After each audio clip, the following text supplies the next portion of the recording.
She was worth $400 million, and she couldn't pay for a $5 coffee. Charlotte Reeves stood frozen at the Starbucks counter, her corporate card rejected, a line of impatient strangers watching the most powerful woman in tech turn crimson with humiliation.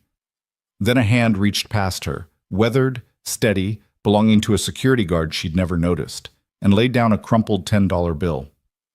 "I got it," he said quietly. Their eyes met. And in that single moment, neither of them knew that a declined card would build a family, that a stranger's kindness would rewrite two broken lives, and that the man in the uniform was hiding the kind of brilliance that could change everything. If you want to see how one small act of grace turned into the love story neither of them expected, stay with me until the very end. Hit that like button and comment the city you're watching from. I want to see just how far this story travels. The Monday morning sun cut sharp angles through Manhattan's glass towers, turning the city into a cathedral of ambition and exhaust fumes.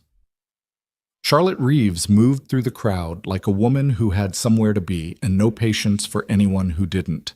Her heels struck the pavement in a rhythm that matched her heartbeat, controlled, precise, unrelenting.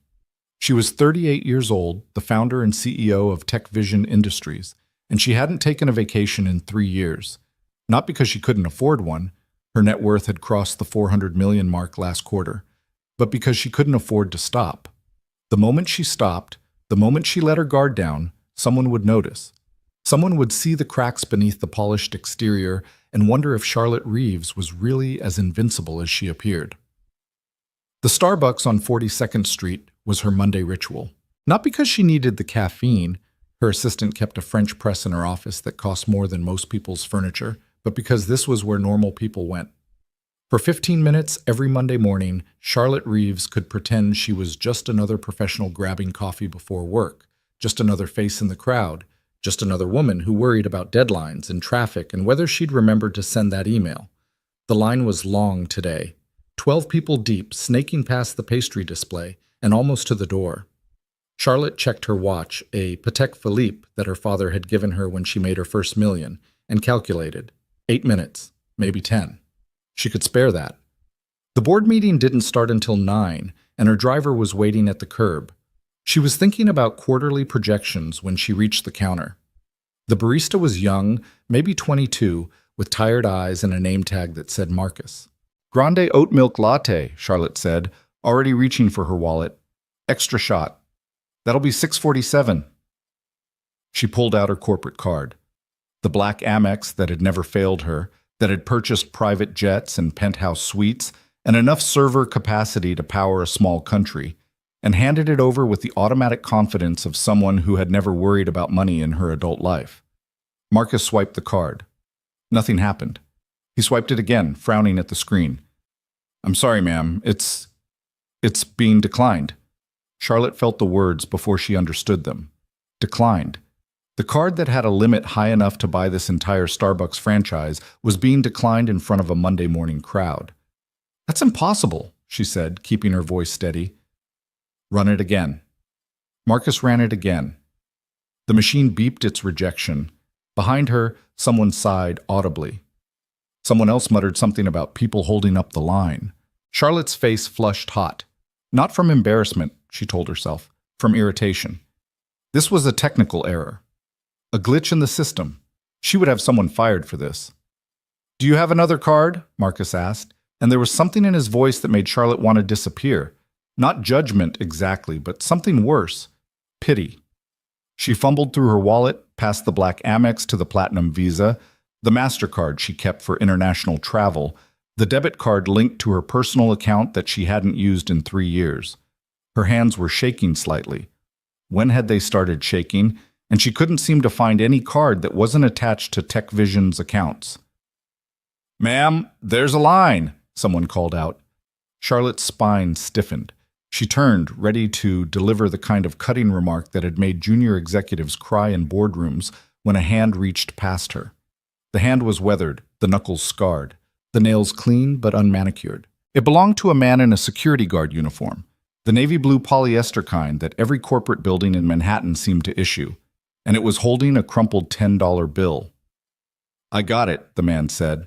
Charlotte looked up. He was tall taller than her even in her heels, with dark hair going silver at the temples and eyes the color of coffee without cream. There were lines around those eyes, the kind that came from squinting into sun, or from grief, or from both. He wasn't handsome in the way that the men Charlotte usually noticed were handsome. No sharp jaw or designer stubble or gym-sculpted physique, but there was something in his face that made her forget, for a moment, that she was standing in a Starbucks with a declined card and a line of strangers watching her humiliation. "That's not necessary," she heard herself say. "It's just coffee." He smiled slightly, and the lines around his eyes deepened. "Figured you could use a break from fighting with that machine." Before she could protest again, Marcus had taken the bill, made change, and moved on to the next customer. The security guard stepped aside, gesturing for Charlotte to wait at the pickup counter while he ordered his own drink. Just a regular coffee, black, the cheapest thing on the menu. She should have left.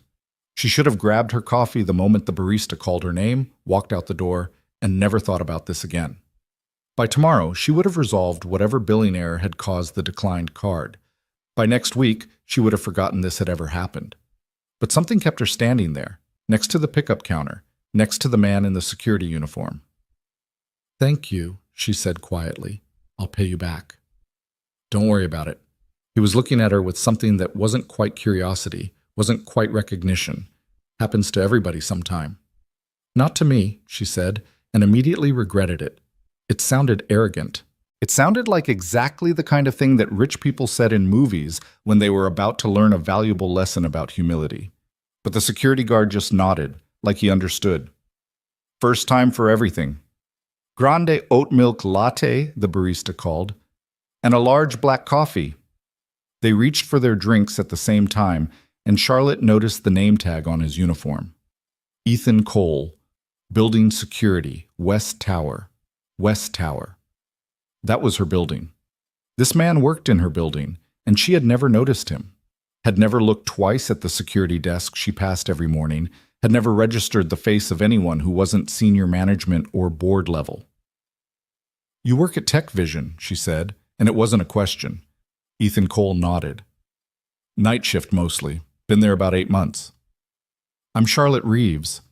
She extended her hand and watched something flicker across his face. Surprise, maybe, or recognition of a different kind. Everyone in the building knew her name, even if they'd never met her. She was the face on the website, the signature on the company-wide emails, the legend who had built a tech empire before she turned 30. But Ethan Cole just shook her hand like she was anyone, like she was just a woman he'd bought coffee for on a Monday morning. "Nice to meet you, Ms. Reeves." His grip was firm, his palm calloused. "Have a good day." And then he was gone, walking out into the Manhattan morning, just another person in the crowd. Charlotte stood there for a long moment, holding her coffee, feeling the weight of something she couldn't name. Then her phone buzzed, her assistant, reminding her about the board meeting, and the spell broke. She was Charlotte Reeves again. She had a company to run. But all the way to the office, she couldn't stop thinking about the security guard's eyes. The boardroom at Tech Vision Industries occupied the entire 47th floor. It had floor-to-ceiling windows that offered a panoramic view of Manhattan, a conference table made from reclaimed wood that had cost more than most people's houses, and leather chairs soft enough to make even the most hostile investor feel comfortable. Charlotte hated this room. She hated the way the light caught the glass at certain angles, making it impossible to read people's faces. She hated the way the acoustics carried every whisper, every cleared throat, every subtle shift of power. Most of all, she hated the way these meetings made her feel, like a performer on a stage, playing the role of confident CEO, while something inside her wondered when they would all see through the act. Today's meeting was supposed to be routine, quarterly projections, budget allocations, the usual dance of numbers and graphs that kept the shareholders happy. But the moment Charlotte walked in and saw Grant Blackwood sitting at the head of the table, her seat, the seat she had earned with 10 years of her life, she knew this wouldn't be routine at all. "Charlotte." Grant stood, extending his hand with the kind of smile that never reached his eyes. "Thanks for joining us." She took his hand because she had to. "Grant, I wasn't expecting you. Last-minute decision. Figured I'd check in on my investment. He gestured around the room like he owned it, which, in a way, he did. Blackwood Capital held 18% of TechVision shares, enough to make any CEO nervous.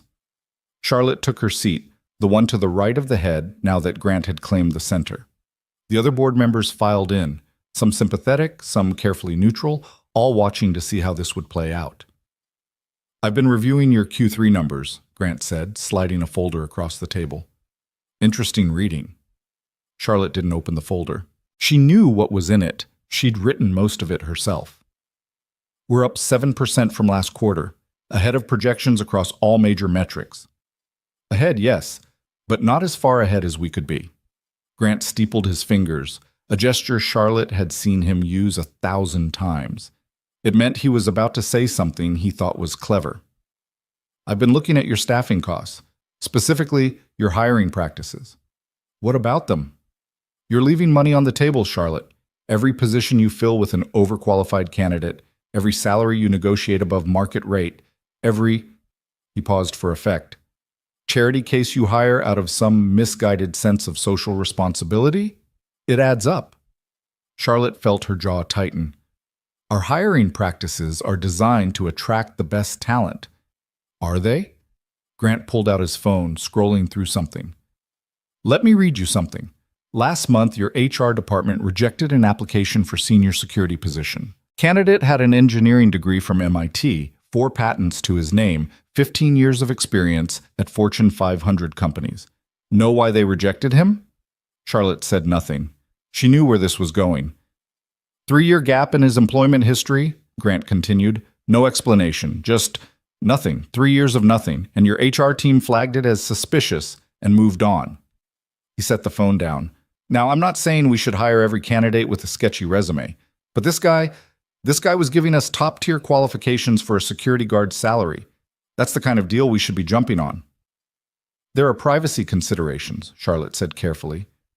"Employment gaps aren't necessarily suspicious. People have reasons. People have excuses." Grant's smile sharpened. "The question is whether we can afford to pay for other people's excuses." The meeting continued for another 2 hours, but Charlotte barely heard any of it. Her mind kept circling back to the security guard in the Starbucks, the one who had paid for her coffee with a crumpled $10 bill. Ethan Cole. Building security, West Tower, MIT engineering degree, 4 patents, 15 years of experience, 3-year gap that had gotten him rejected for a job he was wildly overqualified for. As soon as the meeting ended, Charlotte returned to her office and pulled up the HR database. It took her 20 minutes to find the file. Ethan Cole's application for senior security analyst, submitted 8 months ago, rejected after a preliminary screening. She opened the file and started reading. What she found made her heart drop into her stomach. Ethan Cole had graduated from MIT at 22, summa cum laude, with dual degrees in electrical engineering and computer science. By 25, he'd filed his first patent, a cybersecurity protocol that was still being used by government agencies. By 30, he was a senior systems architect at a defense contractor, designing secure communications networks for the military. Then, 3 years ago, everything stopped. No jobs, no patents, no publications. Just silence. Charlotte scrolled further, looking for any clue about what had happened. The file was sparse, just the basic application information, a resume that ended abruptly in 2022, and a single note from HR. Candidate refused to explain employment gap, flagged for concerns. She should have stopped there. Ethan Cole's personal life was none of her business. He was a security guard who had paid for her coffee, nothing more, nothing less. But Charlotte had built her career on asking questions that other people were afraid to ask. And right now she couldn't shake the feeling that she was looking at something that didn't add up. She picked up her phone and dialed her assistant. "Karen, I need you to run a background check. Full scope. Name is Ethan Cole." There was a pause on the other end. "Ms. Reeves, that's a current employee. There might be privacy concerns. I'm aware. Do it anyway." She hung up and turned to look out the window. 47 floors below, the streets of Manhattan churned with people, all of them carrying stories she would never know, problems she would never understand, lives that existed entirely outside the bubble of quarterly projections and shareholder meetings. Somewhere down there, Ethan Cole was probably starting his shift, walking the halls of a building owned by a company that had rejected him for no good reason, wearing a uniform that said security guard when his resume said genius. Charlotte thought about the crumpled $10 bill, about the way he'd said, "It's just coffee," like it was nothing. She thought about Grant Blackwood's smile, about the way he'd said charity case, like it was a dirty word. And she thought about the kind of leader she wanted to be, the kind of company she wanted to run, versus the kind of system she had helped create. The background check arrived in her inbox 2 hours later. Charlotte read it 3 times, and by the end she was crying for the first time in years. The file told a story that no resume ever could. Ethan Cole had married his college sweetheart, a woman named Sarah, who taught elementary school in Brooklyn. They'd had 2 children, Emma, who was 7, and Noah, who was 5. 3 years ago, on a rain-slicked highway in upstate New York, a truck driver had fallen asleep at the wheel. Sarah and Emma died on impact. Noah was in the back seat, protected by a car seat that his father had insisted on installing himself, double-checking every strap and buckle because Ethan Cole was the kind of man who didn't leave anything to chance. Noah survived with a broken arm and a shattered world. Ethan had quit his job the next day, had moved out of the house he'd shared with Sarah, sold everything that reminded him of the life he'd lost, and dedicated himself entirely to keeping his son from falling apart. For 3 years, he'd been a full-time father, had driven Noah to therapy twice a week, had sat with him through the nightmares, had learned to cook the specific foods that Noah would eat and to read the specific books that helped Noah sleep. He'd burned through his savings, sold his patents for fractions of their worth, done whatever it took to give his son the stability that Ethan himself was barely holding on to. 8 months ago, when the money finally ran out, Ethan had started applying for jobs. Not the senior engineering positions he was qualified for, those required travel, late nights, the kind of commitment that would take him away from Noah, but entry-level positions. Security guards, night watchmen, anything that would let him be home when Noah needed him. TechVision had been one of a dozen companies that rejected him without explanation. Charlotte set the file down on her desk and stared at it for a long moment. Then she picked up her phone and dialed a number she had never called before. "Security desk, West Tower. This is Cole." His voice was different over the phone, more guarded, more professional, but she would have recognized it anywhere. "Mr. Cole, this is Charlotte Reeves. I'd like to schedule a meeting with you tomorrow morning, 9 o'clock, my office." There was a pause. When he spoke again, his voice was carefully neutral. "May I ask what this is regarding?" "A job offer," Charlotte said, "one I should have made 8 months ago." She hung up before he could respond, before she could second-guess herself, before the voice in her head that sounded like Grant Blackwood could talk her out of it. Then she turned back to the window and watched the sun set over Manhattan, painting the city in shades of gold and rose and possibility. Somewhere in this building, a man who had lost everything was finishing his shift, preparing to go home to a son who needed him more than any company ever could. Tomorrow, Charlotte was going to offer him a second chance. She just hoped she hadn't already cost him too much time. Thus, the next morning, Charlotte arrived at the office 2 hours early. She told herself it was because she had emails to catch up on, meetings to prepare for, the usual endless list of CEO responsibilities. But the truth was simpler. She couldn't sleep. All night, she'd been thinking about Ethan Cole, about the way he'd looked at her in the Starbucks, not with recognition or deference or any of the things she was used to seeing in people's eyes, but with something quieter, something that felt almost like understanding. She'd been thinking about his file, about the 3-year gap that HR had flagged as suspicious, about the wife and daughter he'd lost, the son he'd saved, the career he'd sacrificed. She'd been thinking about what it meant to be a leader, a real leader, not just someone who signed checks and made speeches, and whether she'd been failing at it all along. At 8:45, her assistant knocked on the door. "Ms. Reeves? Mr. Cole is here." Charlotte straightened her blazer, took a breath. "Send him in." Ethan Cole looked different in daylight. The fluorescent lights of the coffee shop had washed out his features, but here, in the natural light that flooded her corner office, she could see the details she'd missed. The gray in his hair wasn't just at the temples. It was scattered throughout, like frost on dark earth. The lines around his eyes were deeper than she'd realized, carved by years of grief that hadn't quite healed. His uniform was pressed and clean, but it hung slightly loose on his frame, as if he'd lost weight recently and hadn't bothered to adjust. But his eyes were the same, clear and steady, and holding something that Charlotte couldn't quite name. "Ms. Reeves," he said, stopping a respectful distance from her desk. "Thank you for the meeting. Please, sit." She gestured to one of the chairs across from her, then hesitated. "And call me Charlotte. Ms. Reeves makes me feel like my mother." A ghost of a smile crossed his face. "Charlotte, then." He sat, and Charlotte found herself unsure how to begin. All night she'd rehearsed what she wanted to say, practiced the corporate language of opportunity and second chances, the careful phrases that would make this feel like a business decision rather than an apology. But now, sitting across from this man who had paid for her coffee with money he probably couldn't spare, all those words felt hollow. "I read your file," she said finally. "Your real file. The application you submitted 8 months ago." Something flickered in his eyes. Surprise, maybe, or resignation? "I see. MIT engineering, 4 patents, 15 years of experience that most people in this building would kill for." Charlotte leaned forward. "You applied for a senior security analyst position, and we rejected you because of a 3-year gap in your employment history. We didn't even call you for an interview?" Ethan was quiet for a long moment. When he spoke, his voice was measured, careful.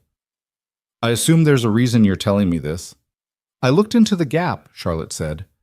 "I know what happened, and I want you to know that I'm sorry." "Sorry for what? The rejection or the reason behind it?" "Both." She met his gaze directly. "I built this company to be better than this. We have diversity initiatives and second chance programs and all sorts of policies that are supposed to prevent exactly this kind of thing from happening. And none of it mattered because, when it came down to it, we looked at a piece of paper with a 3-year hole in it and decided that was more important than everything you'd accomplished." Ethan was silent again. Charlotte waited, watching emotions cross his face like clouds across a sky. Anger, grief, something that might have been hope. "Why are you telling me this now?" he asked finally. "Why not 8 months ago, when I first applied?" "Because 8 months ago I didn't know you existed. I didn't know about your application, or your rejection, or—" She paused, weighing her words. "Any of it. I found out yesterday, after you paid for my coffee, and I realized I didn't even know the name of the man who works in my building. And now you do. And now I do." Charlotte straightened in her chair. "Which brings me to why I asked you here. I'd like to offer you a position at TechVision, not security, engineering, senior systems architect, reporting directly to our chief technology officer." Ethan's expression didn't change. "That's a significant jump from night watchman." "It's a jump back to where you belong." "Is it?" He leaned forward slightly, and Charlotte caught something in his eyes. Not anger, but something fiercer. "Ms. Reeves, Charlotte, I appreciate the offer. Really, but I don't think you understand why I'm working security in the first place. I understand that you needed flexible hours, that you have a son who requires— Noah doesn't just require things." For the first time, Ethan's composure cracked just slightly. "He's 9 years old, and he lost his mother and his sister in the same moment. He spent 6 months unable to sleep without waking up screaming. He spent another year unable to be in a car without having panic attacks. He's better now, so much better, but he still needs me. Every morning, every afternoon, every time something reminds him of what we lost." Charlotte was quiet, letting him speak. "I took this job because it lets me be there for him," Ethan continued. "I work nights so I can take him to school. I work weekends so I can make his therapy appointments. I do security instead of engineering because nobody in security expects me to stay late for meetings or answer emails at midnight or sacrifice my son's well-being for quarterly projections." He paused, and when he spoke again his voice was softer. "So before you offer me a position that pays 3 times what I'm making now, I need to know, what exactly are you asking me to give up?" Charlotte felt something shift inside her, something that had been stuck for a long time. Nothing, she said quietly. I'm asking you to give up nothing. I don't understand. The position I'm offering, it's not standard. The hours would be built around Noah's schedule. School pickup at 3, therapy on Tuesdays and Thursdays, whatever he needs. If he's sick, you stay home. If he has a nightmare and you're exhausted, you work from home or you don't work at all. This isn't a favor, Ethan. This is how work should be. We just forgot how to do it. Ethan stared at her. That's not how corporate jobs work. It's how this one is going to work. Charlotte stood, moving to the window. The city sprawled out below them, millions of lives intersecting and diverging. I've spent 10 years building a company that's supposed to change the world, and somewhere along the way, I forgot that changing the world starts with changing how we treat the people in it. She turned back to face him. Yesterday, you bought coffee for a stranger who couldn't pay for it herself. You didn't know who I was. You didn't do it to impress me or to get something in return. You did it because it was the right thing to do, and because— She paused, remembering the look in his eyes. Because you understood what it feels like to need help and not know how to ask for it. Ethan said nothing, but his expression had changed. The guarded wariness was still there, but underneath it, she could see something else. Hope, maybe. Or the beginning of trust. I'm not offering you this job because I feel guilty about what happened 8 months ago, Charlotte continued. I'm offering it because you're brilliant, because this company needs what you can do, and because I refuse to keep running an organization that throws away good people over boxes on a form. And if I say no, then you keep your security job for as long as you want it, with my personal guarantee that no one will ever question why. But I hope you won't say no. She sat back down, meeting his eyes. I hope you'll give me a chance to prove that this company can be better than the system that rejected you. The silence stretched between them, heavy with everything that had been said and everything that hadn't. Finally, Ethan spoke. I need to think about it. Of course. I need to talk to Noah. He doesn't handle change well, and this would be a lot of change. Take whatever time you need. Ethan stood, and Charlotte stood with him. For a moment, they simply looked at each other, two people carrying more than anyone could see, finding something unexpected in a Manhattan office 47 floors above the street where everything had started. Charlotte, Ethan said, and she noticed it was the first time he'd used her name. Why does this matter so much to you? It was a simple question with a complicated answer.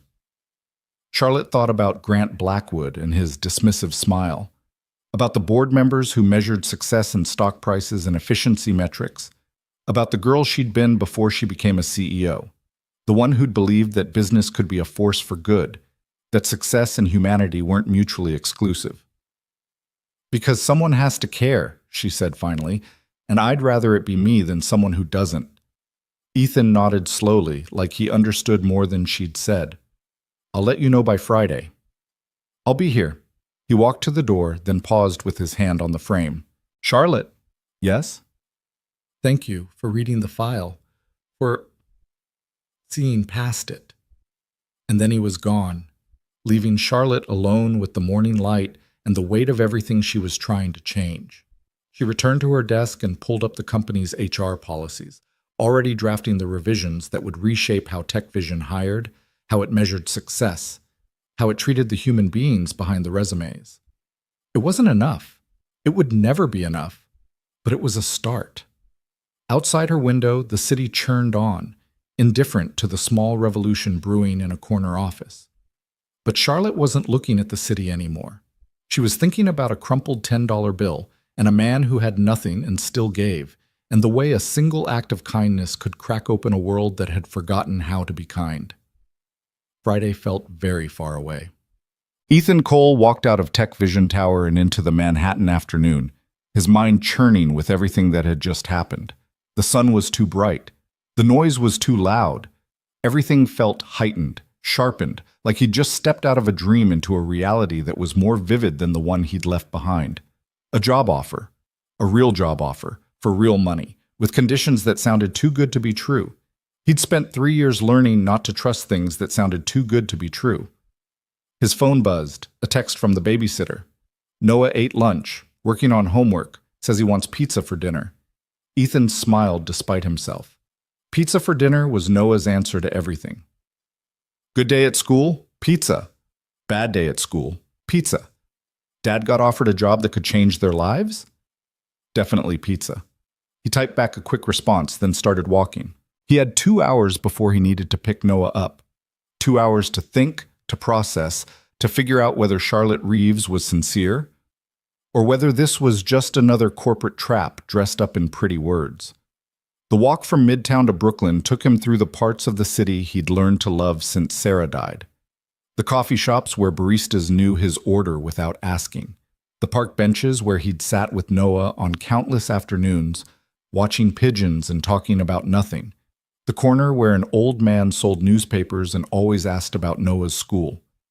These were the pieces of his new life, smaller than the life he'd had before, but solid, real. The kind of foundation you could build something on, even if you weren't sure what shape it would take. Could he risk that for a job? Could he afford not to? The apartment was quiet when he got home. The babysitter had left a note on the counter, Noah reading in his room, homework done, and Ethan stood in the kitchen for a long moment, listening to the silence. The apartment was small. 2 bedrooms, 1 bathroom, a kitchen that barely fit 2 people at a time. It was nothing like the house they'd had before. The one with the backyard and the tire swing, and Sarah's garden full of tomatoes, but it was theirs. It was safe. Dad? Ethan turned. Noah was standing in the doorway, a book tucked under his arm, his dark hair sticking up in the way it always did when he'd been lying down. Hey, buddy, good day? Noah shrugged, the universal language of 9-year-old boys. It was okay. Mrs. Patterson gave us extra homework because Tyler wouldn't stop talking. That doesn't seem fair. That's what I said. Noah moved into the kitchen, opening the fridge and peering inside. Can we have pizza for dinner? Already ordered it, Ethan said, and Noah's face lit up with the kind of pure joy that made everything else worth it. They ate dinner at the kitchen table. Noah chattering about school and his friends, and the book he was reading, a fantasy novel about a boy who discovered he could talk to dragons. Ethan listened, asked questions, made all the right noises of interest and surprise. But part of him was still in that corner office, 47 floors above the street, listening to Charlotte Reeves talk about second chances. Dad? Ethan blinked. Yeah? You're doing that thing again. What thing? The thing where you're here, but you're not really here. Noah's eyes, Sarah's eyes, the same warm brown that Ethan saw every time he looked at his son, were watching him carefully. Is something wrong? Ethan set down his pizza slice. Nothing's wrong, buddy. I got some news today, and I'm trying to figure out what to do about it. What kind of news? Job news. Ethan hesitated, then decided Noah deserved the truth. Someone offered me a different job. A better one, with more money and different hours. Noah's face went still in the way it always did when something threatened to change. Would you have to go away? No. Never. Ethan reached across the table and squeezed his son's hand. That's the thing, Noah. This job, the person who offered it, she said I could still be here for everything. School pickup, therapy, all of it. She said that wouldn't change. Do you believe her? It was such a simple question, such an adult question from such a young face. I don't know, Ethan admitted. I want to, but I've learned to be careful about wanting things. Noah nodded slowly, processing. Is she nice? The person who offered the job? Ethan thought about Charlotte Reeves, her sharp eyes and careful words, the way she'd looked at him like she was seeing something more than a security guard in an ill-fitting uniform. I think so, he said. I think she's trying to be. Then maybe you should try too, Noah said, with the devastating clarity of a 9-year-old who hadn't yet learned to overthink everything. Mom always said that trying is the hardest part. Once you start trying, the rest just happens. Ethan felt his throat tighten. When did you get so smart? I was always smart. You just weren't paying attention. Noah grinned, that crooked grin that was all his own, and grabbed another slice of pizza. Can I have ice cream after this? You can have whatever you want, Ethan said, and meant it about so much more than dessert.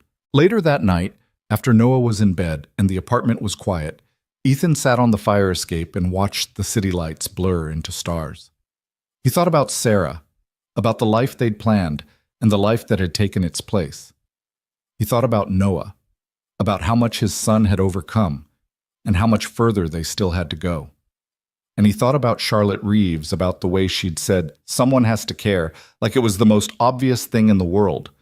By Friday, he would have an answer. He just wasn't sure yet what it would be. Friday arrived like a held breath finally released. Ethan had spent the days between Charlotte's offer and his decision in a state of suspended animation, going through the motions of his security shifts while his mind churned with possibilities and fears. He'd watched Noah carefully for signs of anxiety, for any indication that his son sensed the approaching change. But Noah had been remarkably steady, finishing his homework, reading his dragon books, asking for pizza with the same reliable enthusiasm. It was Ethan who couldn't sleep. Ethan who lay awake at 3 a.m, staring at the ceiling of their small Brooklyn apartment, wondering if he was about to make the best decision of his life or the worst. On Thursday night, Noah had found him on the fire escape again. "Dad?" His son's voice was soft, thick with sleep. "Why are you still awake?" Ethan had made room on the narrow metal platform, and Noah had climbed out to sit beside him, their shoulders touching in the darkness. "Just thinking, buddy." "About the job?" "Yeah, about the job." Noah was quiet for a moment, looking out at the city lights. Then he said, "I think you should take it." Ethan turned to look at his son. "You do?" "You're always worried about money. I can tell, even when you try to hide it." Noah's voice was matter-of-fact, without accusation. "And you're really smart, Dad. Like, really smart. I've seen the stuff in your old notebooks, all the drawings and equations and things. You shouldn't be walking around checking doors at night." "There's nothing wrong with checking doors." "I know, but it's not what you're supposed to be doing." Noah looked up at him, and in the dim light, his eyes were so much like Sarah's that Ethan's chest ached.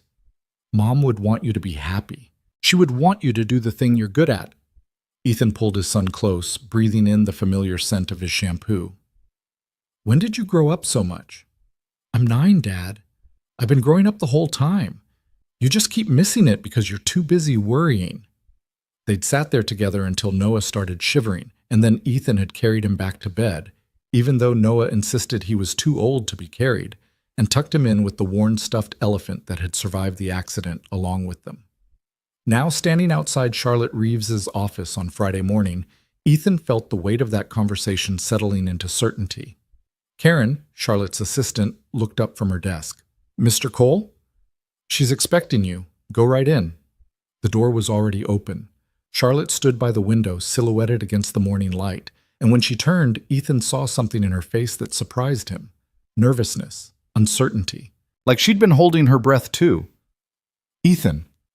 She gestured to the same chair he'd sat in 4 days ago. "Please." He didn't sit.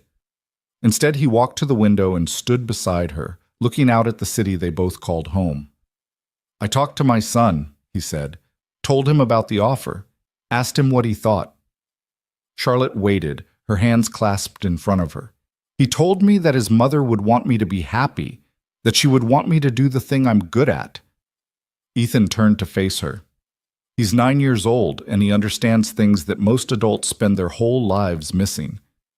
He sounds remarkable. He is. He's the best thing I've ever done. Ethan took a breath. "I'm going to accept your offer, Charlotte, but I need you to understand something first. Name it." Noah isn't a condition of employment.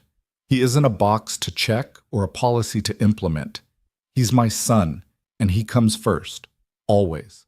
If that ever becomes a problem, if there's ever a moment when this company needs me more than he does, I walk. No negotiation, no second chances. I just walk. Charlotte met his gaze steadily. "I wouldn't expect anything less." "Good." Ethan extended his hand. "Then I guess we have a deal." She shook it, and her grip was firm, certain. "Welcome to Tech Vision, Mr. Cole. The real Tech Vision, this time." For the first time in 3 years, Ethan felt something that might have been hope. The first weeks were harder than Ethan expected. Not the work itself, the work was familiar, comfortable, like slipping into clothes he'd forgotten he owned. Charlotte had assigned him to the cybersecurity division, working under a CTO named Marcus Webb, who was young, brilliant, and initially suspicious of the new hire who'd come with the CEO's personal recommendation. "So you're Charlotte's special project," Marcus said on Ethan's first day, leaning against the doorframe of the small office they'd assigned him. The security guard with the MIT degree. Ethan looked up from the computer he was configuring. "Is that going to be a problem?" "Depends." Marcus crossed his arms. "I've seen a lot of people come through here with impressive resumes and nothing to back them up. Charlotte's a visionary, but she's also an optimist. Sometimes she sees potential that isn't there." "And you think that's what's happening with me?" "I think I don't know you yet." Marcus pushed off the doorframe. "Prove me wrong, and we'll get along fine. Prove me right, and I'll make sure Charlotte knows she made a mistake." It was honest, at least. Ethan could respect honest. "Fair enough," he said. "Give me a month." Marcus raised an eyebrow. "A month?" "A month. If I haven't proven myself by then, I'll save you the trouble and resign myself." A ghost of a smile crossed Marcus's face. "I like confidence. Just make sure you can back it up." He left, and Ethan turned back to his computer, already running through the security architecture he'd been asked to review. The systems were good, better than most, but he could already see the vulnerabilities, the places where someone with the right knowledge could slip through unnoticed. This was what he was made for. This was what he'd been missing. But the work wasn't the hard part. The hard part was the people. TechVision's engineering division was young, ambitious, and deeply suspicious of anyone who didn't fit their pattern. They worked 70-hour weeks and bragged about it. They answered emails at midnight and wore their exhaustion like badges of honor. They looked at Ethan with his 3 o'clock departures and his twice-weekly therapy appointments and his absolute refusal to work weekends like he was speaking a foreign language. "Must be nice," a junior engineer named Derek muttered one afternoon, loud enough for Ethan to hear. "Having a free pass from the CEO."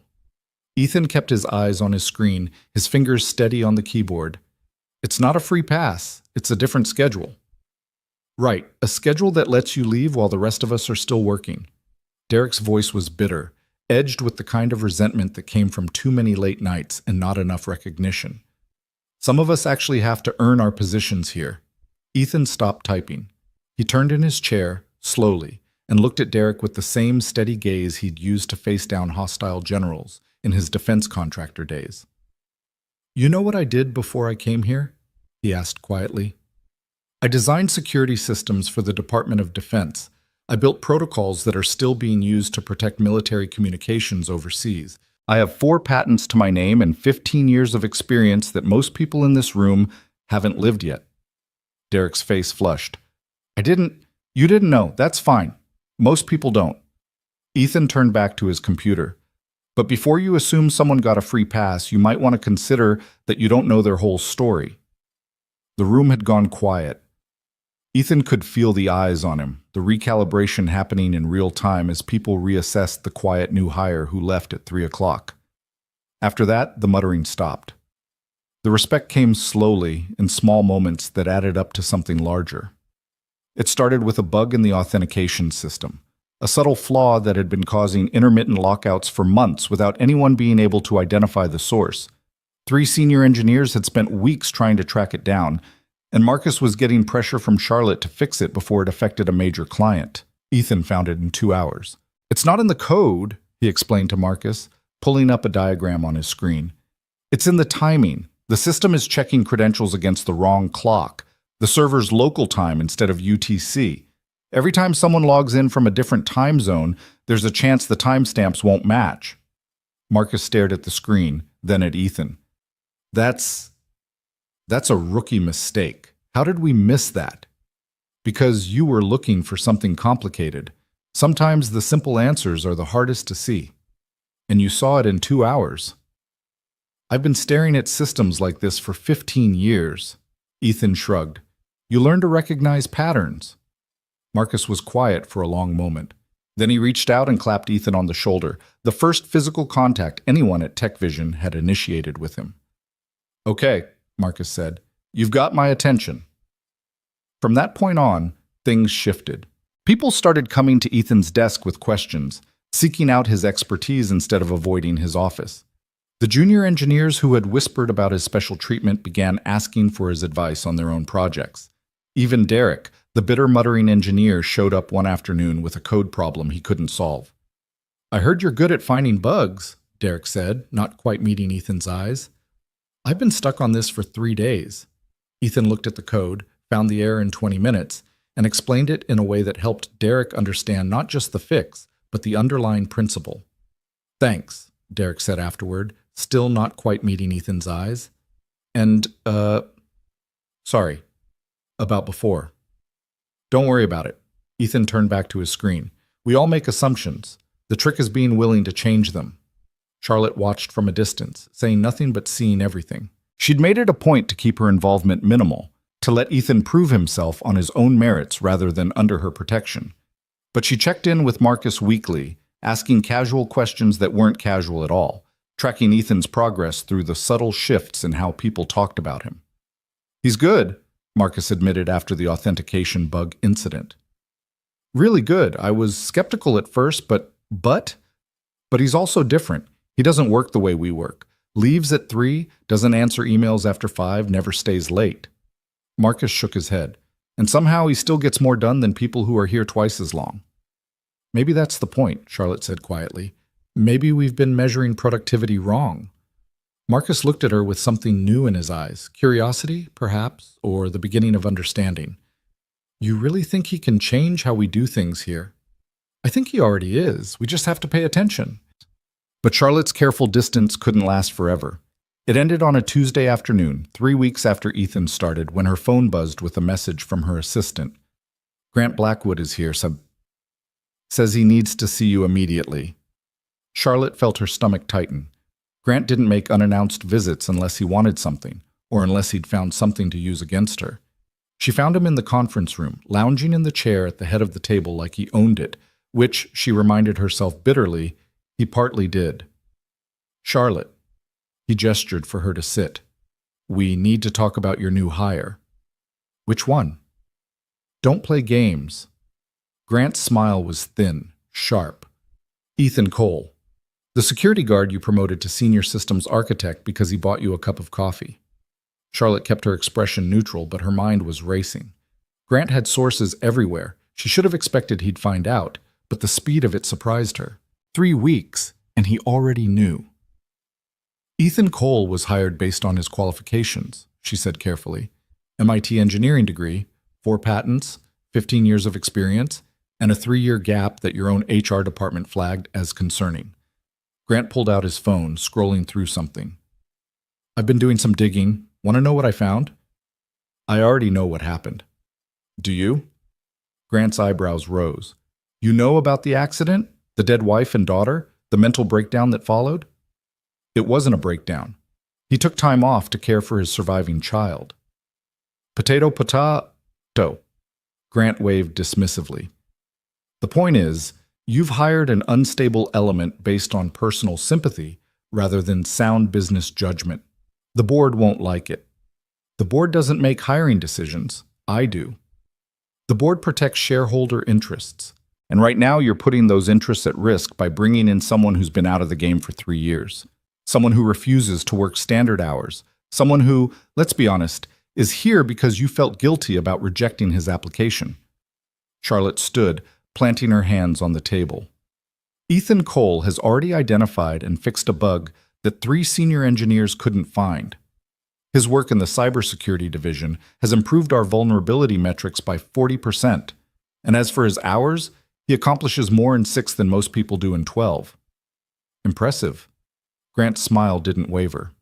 "But can he perform when it matters, when the pressure's on, when there's no one to hold his hand, when the stakes are actually high?" "He designed security systems for the Department of Defense. I think he can handle corporate pressure." "We'll see." Grant stood, smoothing his jacket. "I've arranged a presentation for next week, full board meeting. I want Cole to present the cybersecurity roadmap. Not you, not Marcus, but him, alone. In front of everyone who doubts whether you made the right call." Charlotte felt the trap closing. "That's not fair. He's been here 3 weeks. Fair doesn't exist in business, Charlotte. You know that." Grant headed for the door, then paused with his hand on the frame. "If he succeeds, I'll back off. You'll have my support for whatever hiring initiatives you want to pursue. But if he fails, his smile sharpened. We'll be having a very different conversation about your leadership. He left, and Charlotte sank back into her chair, feeling the weight of what she'd just set in motion. She should have protected Ethan from this. Should have given him time to settle in, to prove himself gradually, to build the kind of track record that couldn't be questioned. Instead, she'd painted a target on his back, and now Grant was going to take his shot. She had to warn him. Charlotte found Ethan in his office, surrounded by screens filled with code and diagrams. He looked up when she knocked, and something in her expression must have shown, because his focus sharpened immediately. "What's wrong?" She closed the door behind her. "Grant Blackwood was just here. He knows about your hiring, and he's not happy." Ethan's expression didn't change. "I figured that was coming." He set up a board presentation for next week. He wants you to present the cybersecurity roadmap, alone in front of everyone. It's a test, Ethan. He's trying to make you fail. And if I do fail, then he'll use it against both of us. Against you, to prove you don't belong here. Against me, to prove my judgment can't be trusted. Ethan was quiet for a long moment, processing.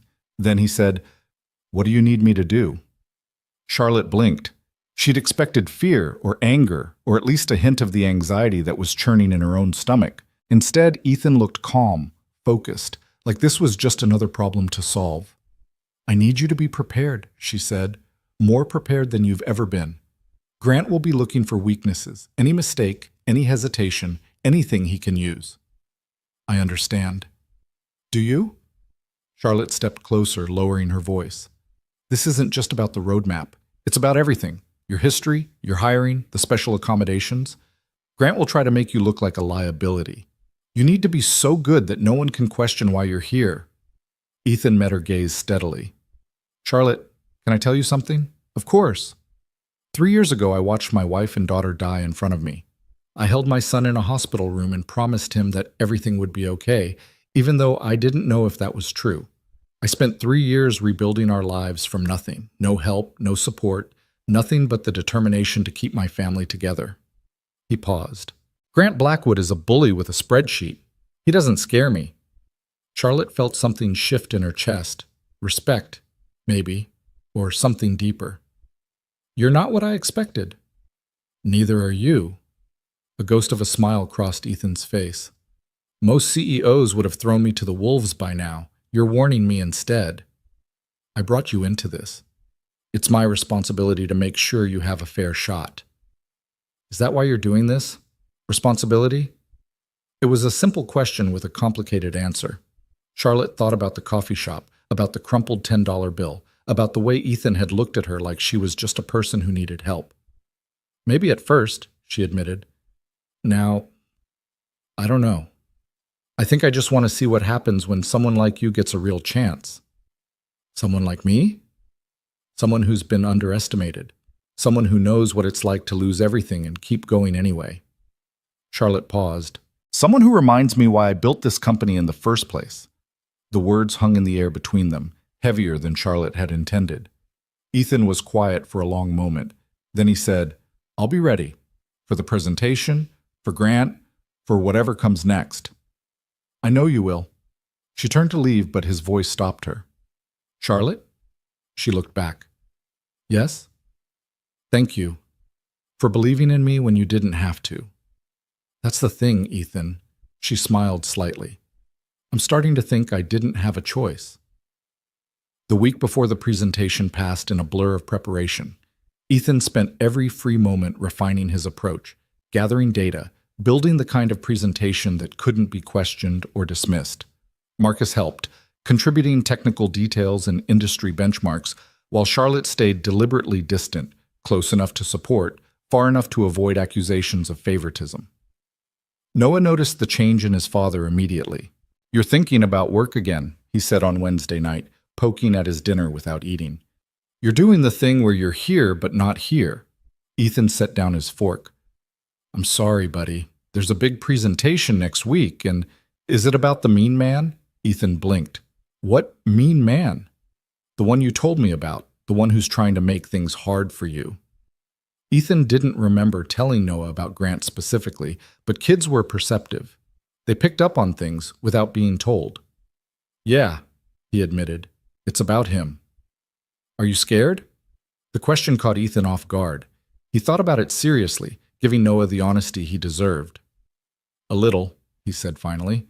"Not about the presentation. I know I can do that. But I'm scared of what happens if it doesn't go well. I'm scared of disappointing the people who believed in me." Noah nodded slowly, like this made sense to him. Mom used to say that being scared meant you cared about something. She said the bravest people weren't the ones who weren't scared. They were the ones who were scared and did the thing anyway. Ethan's throat tightened. "When did she tell you that?" "Before my first day of school. After Emma." Noah paused, and Ethan saw the effort it took for him to say his sister's name. "After Emma and Mom went away, I was scared to do anything, but then I remembered what Mom said, and I did the things anyway, even when they were hard." Ethan reached across the table and took his son's hand. "You're the bravest person I know, Noah. Then you can be brave too." Noah squeezed his hand. "And when the mean man tries to make things hard, you can just remember that I believe in you. And that lady who gave you the job believes in you, and Mom believes in you too, even if she's not here to say it." Ethan couldn't speak for a moment. When he did, his voice was rough. "How did you get so wise?" "I read a lot of books about dragons." Noah grinned. "Dragons are very wise." They finished dinner together, and that night, for the first time in weeks, Ethan slept through until morning. The board meeting was held in the same conference room where Charlotte had first offered Ethan the job. He arrived early, setting up his presentation with methodical precision while the morning light streamed through the floor-to-ceiling windows. Charlotte had told him the room would be full, 12 board members plus Grant, plus various executives who'd been invited to observe, and he wanted to know the space before it was filled with people waiting for him to fail. The room felt different when it was empty. Smaller, somehow. Less intimidating. By 9 o'clock, the chairs were filled. Grant Blackwood sat at the head of the table, his expression pleasantly neutral in a way that didn't reach his eyes. Charlotte sat 3 seats down, close enough to observe but far enough to maintain the appearance of objectivity. Marcus was near the back, his arms crossed, his face carefully blank. "Good morning," Grant said, and the room fell silent. "We're here to review the cybersecurity roadmap for the next fiscal year. I've asked Ethan Cole to present." His eyes found Ethan, and something in them sharpened. "Given his unique perspective as our newest senior systems architect." The emphasis on newest wasn't subtle. Neither was the way Grant looked at the board members, making sure they understood the subtext. Ethan stood, moving to the front of the room with the same calm he'd felt all week. He thought about Noah's words, being scared and doing the thing anyway, and felt something settle inside him. "Good morning," he said. "Before I begin, I want to acknowledge something that everyone in this room is probably thinking. I'm new here, 3 weeks on the job, hired under unusual circumstances, given responsibilities that would normally require years of tenure to earn." He paused, letting the words land. "I'm not going to pretend that's normal. It isn't. What I'm going to do is show you why it was the right decision." The presentation began. Ethan had built his approach around a simple principle. Don't just tell them what to do, show them what they're missing. He started with the vulnerabilities he'd identified in TechVision's current systems, walking through each weakness with the kind of detail that made executives uncomfortable. Then he moved to the fixes he'd already implemented. The authentication bug, the server timing issue, half a dozen smaller improvements that had flown under the radar. "In 3 weeks," he said, "we've reduced our vulnerability index by 43%. Not through major overhauls or expensive consultants, through attention to detail and systematic analysis." Grant shifted in his seat. "Impressive numbers. But anyone can cherry-pick statistics to make themselves look good." "You're right." Ethan didn't miss a beat. "Which is why I brought the raw data." He clicked to the next slide, a dense spreadsheet of before and after metrics, time-stamped and verified. Every improvement, documented. Every fix, cross-referenced. If anyone wants to verify these numbers independently, I welcome the scrutiny. A murmur ran through the room. Charlotte kept her expression neutral, but Ethan caught the slight quirk at the corner of her mouth. Grant's eyes narrowed. Let's talk about the future roadmap then. What's your long-term vision? My vision is simple: security that doesn't require sacrifice. Ethan clicked to the next slide, a timeline stretching 18 months into the future. Most cybersecurity approaches treat protection as a trade-off. More security means more friction, more complexity, more burden on the user. I believe that's a failure of imagination. He walked through the plan methodically, explaining each phase in terms that the board could understand without being condescending. He covered technical details without getting lost in jargon, business implications without losing sight of the human element. And then he addressed the elephant in the room. I know there are concerns about my hiring, Ethan said, his voice steady. Concerns about my 3-year employment gap, about the circumstances that led to it, about whether someone with my background can be trusted in a role like this. Grant leaned forward. Go on. 3 years ago, I lost my wife and daughter in a car accident. My son survived. I made a choice. I could keep climbing the corporate ladder, or I could be the father he needed. Ethan paused. I chose my son. I would make the same choice again. The room was silent. What I learned in those 3 years wasn't on any resume. I learned how to solve problems with limited resources. I learned how to stay calm under pressure that would break most people. I learned that the things worth protecting, really worth protecting, require sacrifice. Ethan looked directly at Grant. TechVision's security isn't just about firewalls and encryption. It's about protecting the people who depend on this company, the employees, the clients, the families who rely on steady paychecks and stable systems. That's what I bring to this role, the understanding that security is personal. Grant's expression was unreadable. The board members were looking at each other, recalibrating their assumptions. That's quite a speech, Grant said finally, but speeches don't protect systems. What happens when there's a real crisis, when the pressure is on and there's no time for inspirational monologues? I'm glad you asked. Ethan clicked to his final slide, a case study he'd been saving for exactly this moment. 2 weeks ago, I identified a potential intrusion attempt in our network. Someone was probing our defenses, looking for weaknesses, exactly the kind of attack that our current systems weren't designed to detect. Charlotte sat up straighter. This was news to her. I tracked the intrusion to its source, implemented countermeasures, and shut it down before any damage was done. The whole process took 4 hours. Ethan paused. I didn't report it through official channels because I wanted to have a complete analysis ready first. But the documentation is here, verified by Marcus Webb and our security team. He clicked through the evidence, logs, traces, analysis, remediation steps. This is what I do, Ethan said quietly. Not speeches, not presentations. This. The silence that followed was different from before, heavier, more certain. Grant Blackwood looked at the screen, then at Charlotte, then at Ethan. His expression had changed, the sharp confidence replaced by something harder to read. Well, Grant said finally, I suppose that answers some of my questions. I hope so. Ethan gathered his materials, his hands steady. I'm happy to answer any others. Grant stood, buttoning his jacket with deliberate precision. I think we've seen enough for today. Charlotte, perhaps we can discuss next steps privately. It wasn't approval, not exactly, but it wasn't the attack Charlotte had been expecting either. Grant had come into this room expecting to destroy Ethan Cole, and instead he'd been outmaneuvered by a security guard who knew more about both systems and people than anyone had given him credit for. Charlotte allowed herself a small smile. Of course, Grant. I'll have Karen set something up.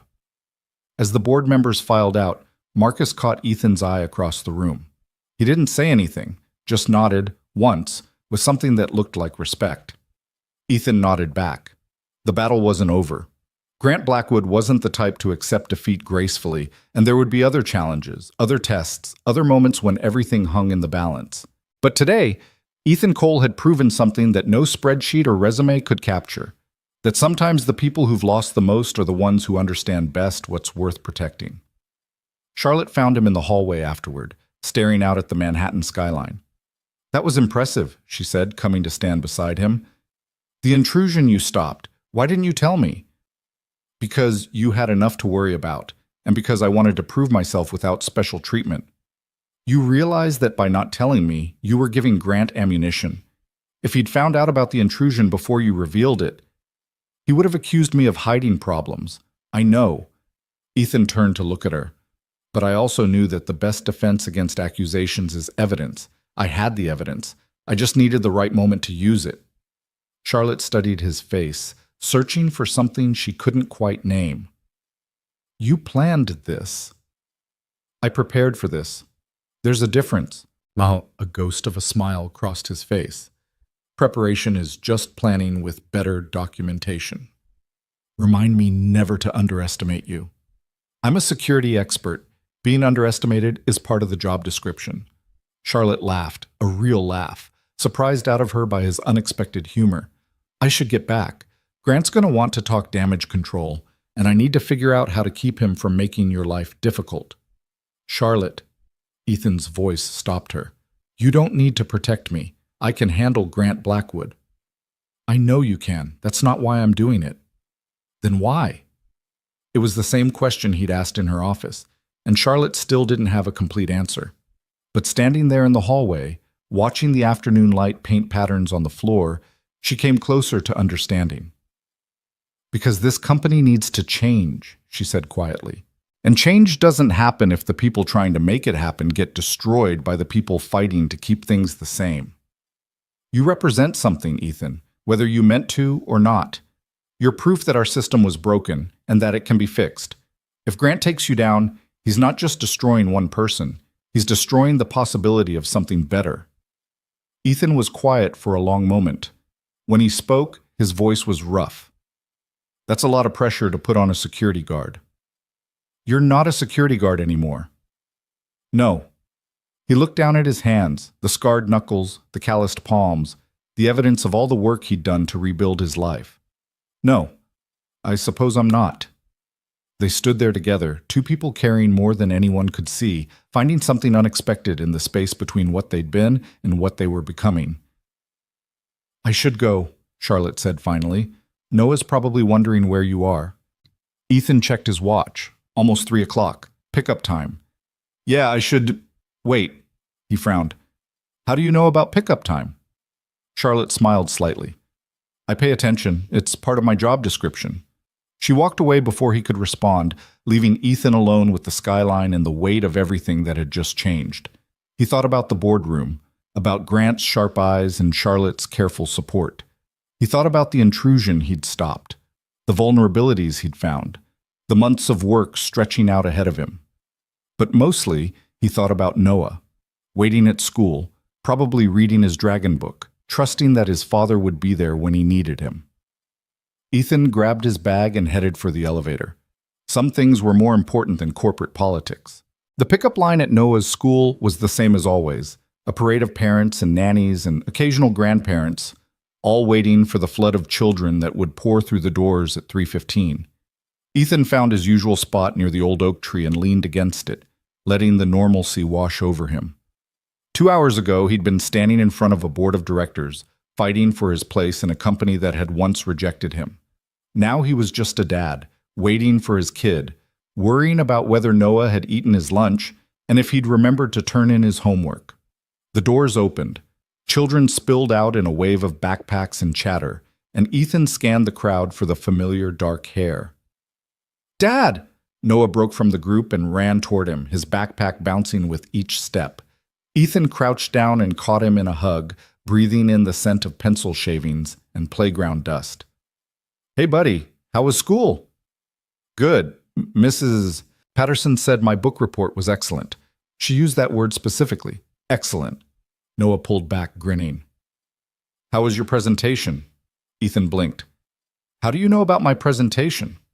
Dad, I'm 9, not stupid. You've been preparing all week. Noah's expression turned serious. Did the mean man try to make things hard? He tried. Did you win?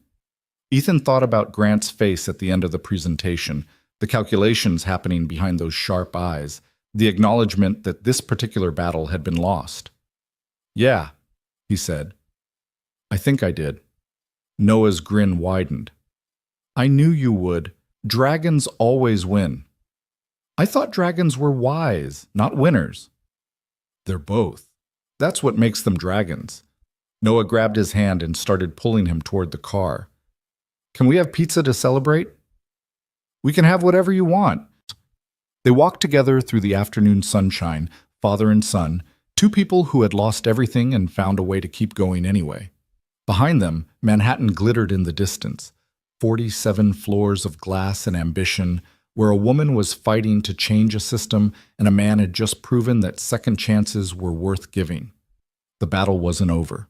But for now, for this moment, it was enough. The weeks after the board presentation settled into something Ethan hadn't experienced in years, a rhythm that felt sustainable. He arrived at TechVision each morning at 7, spent 6 focused hours solving problems that mattered, and left at 3 to pick up Noah from school. The commute became a transition zone, 45 minutes on the subway where he could let go of server architectures and vulnerability assessments and remember that he was also a father, a person, someone who existed outside the glass towers of corporate Manhattan. Noah noticed the difference immediately. "You're not as tired anymore," he observed one evening, watching Ethan cook dinner instead of ordering takeout. "You used to come home from the security job and just sit there. Now you actually do stuff." "The new job is different," Ethan said, stirring the pasta sauce. "It uses my brain more, but it doesn't drain me the same way." "Because you like it?" "Because it matters." Ethan turned to look at his son. "When you do something that matters, it gives you energy instead of taking it away." Noah considered this with the seriousness of a 9-year-old philosopher. "Like when I finish a really hard level in my game, and I feel tired, but also good?" "Exactly like that." "Cool." Noah returned to his homework, satisfied with the explanation. "Can we have garlic bread too?" They ate dinner together at the small kitchen table, the same way they'd eaten dinner every night since Sarah and Emma died. But something had shifted in the quality of those meals. Less survival, more living. Ethan found himself actually tasting the food, actually hearing Noah's stories about school, actually present in a way he hadn't been for years. The grief was still there. It would always be there. But it had stopped being the only thing. At TechVision, Ethan's reputation continued to grow in ways he hadn't anticipated. The authentication bug fix had been just the beginning. Over the following weeks, he identified 17 additional vulnerabilities in the company's systems, some minor, some significant, all documented with the meticulous precision that had made him valuable to the Department of Defense. Marcus Webb stopped being skeptical and started being curious, showing up at Ethan's office with questions that went beyond the technical. "How do you see things that other people miss?" Marcus asked one afternoon, leaning against the doorframe in what had become his habitual position. "I've been doing this for 15 years, and you're finding problems I didn't even know existed." Ethan swiveled his chair to face him. "You've been doing this for 15 years inside the system. I spent 3 years outside it. Sometimes distance gives you perspective." "That's very zen. That's very practical." Ethan pulled up a diagram on his screen. "When you're inside a system, you see what you expect to see.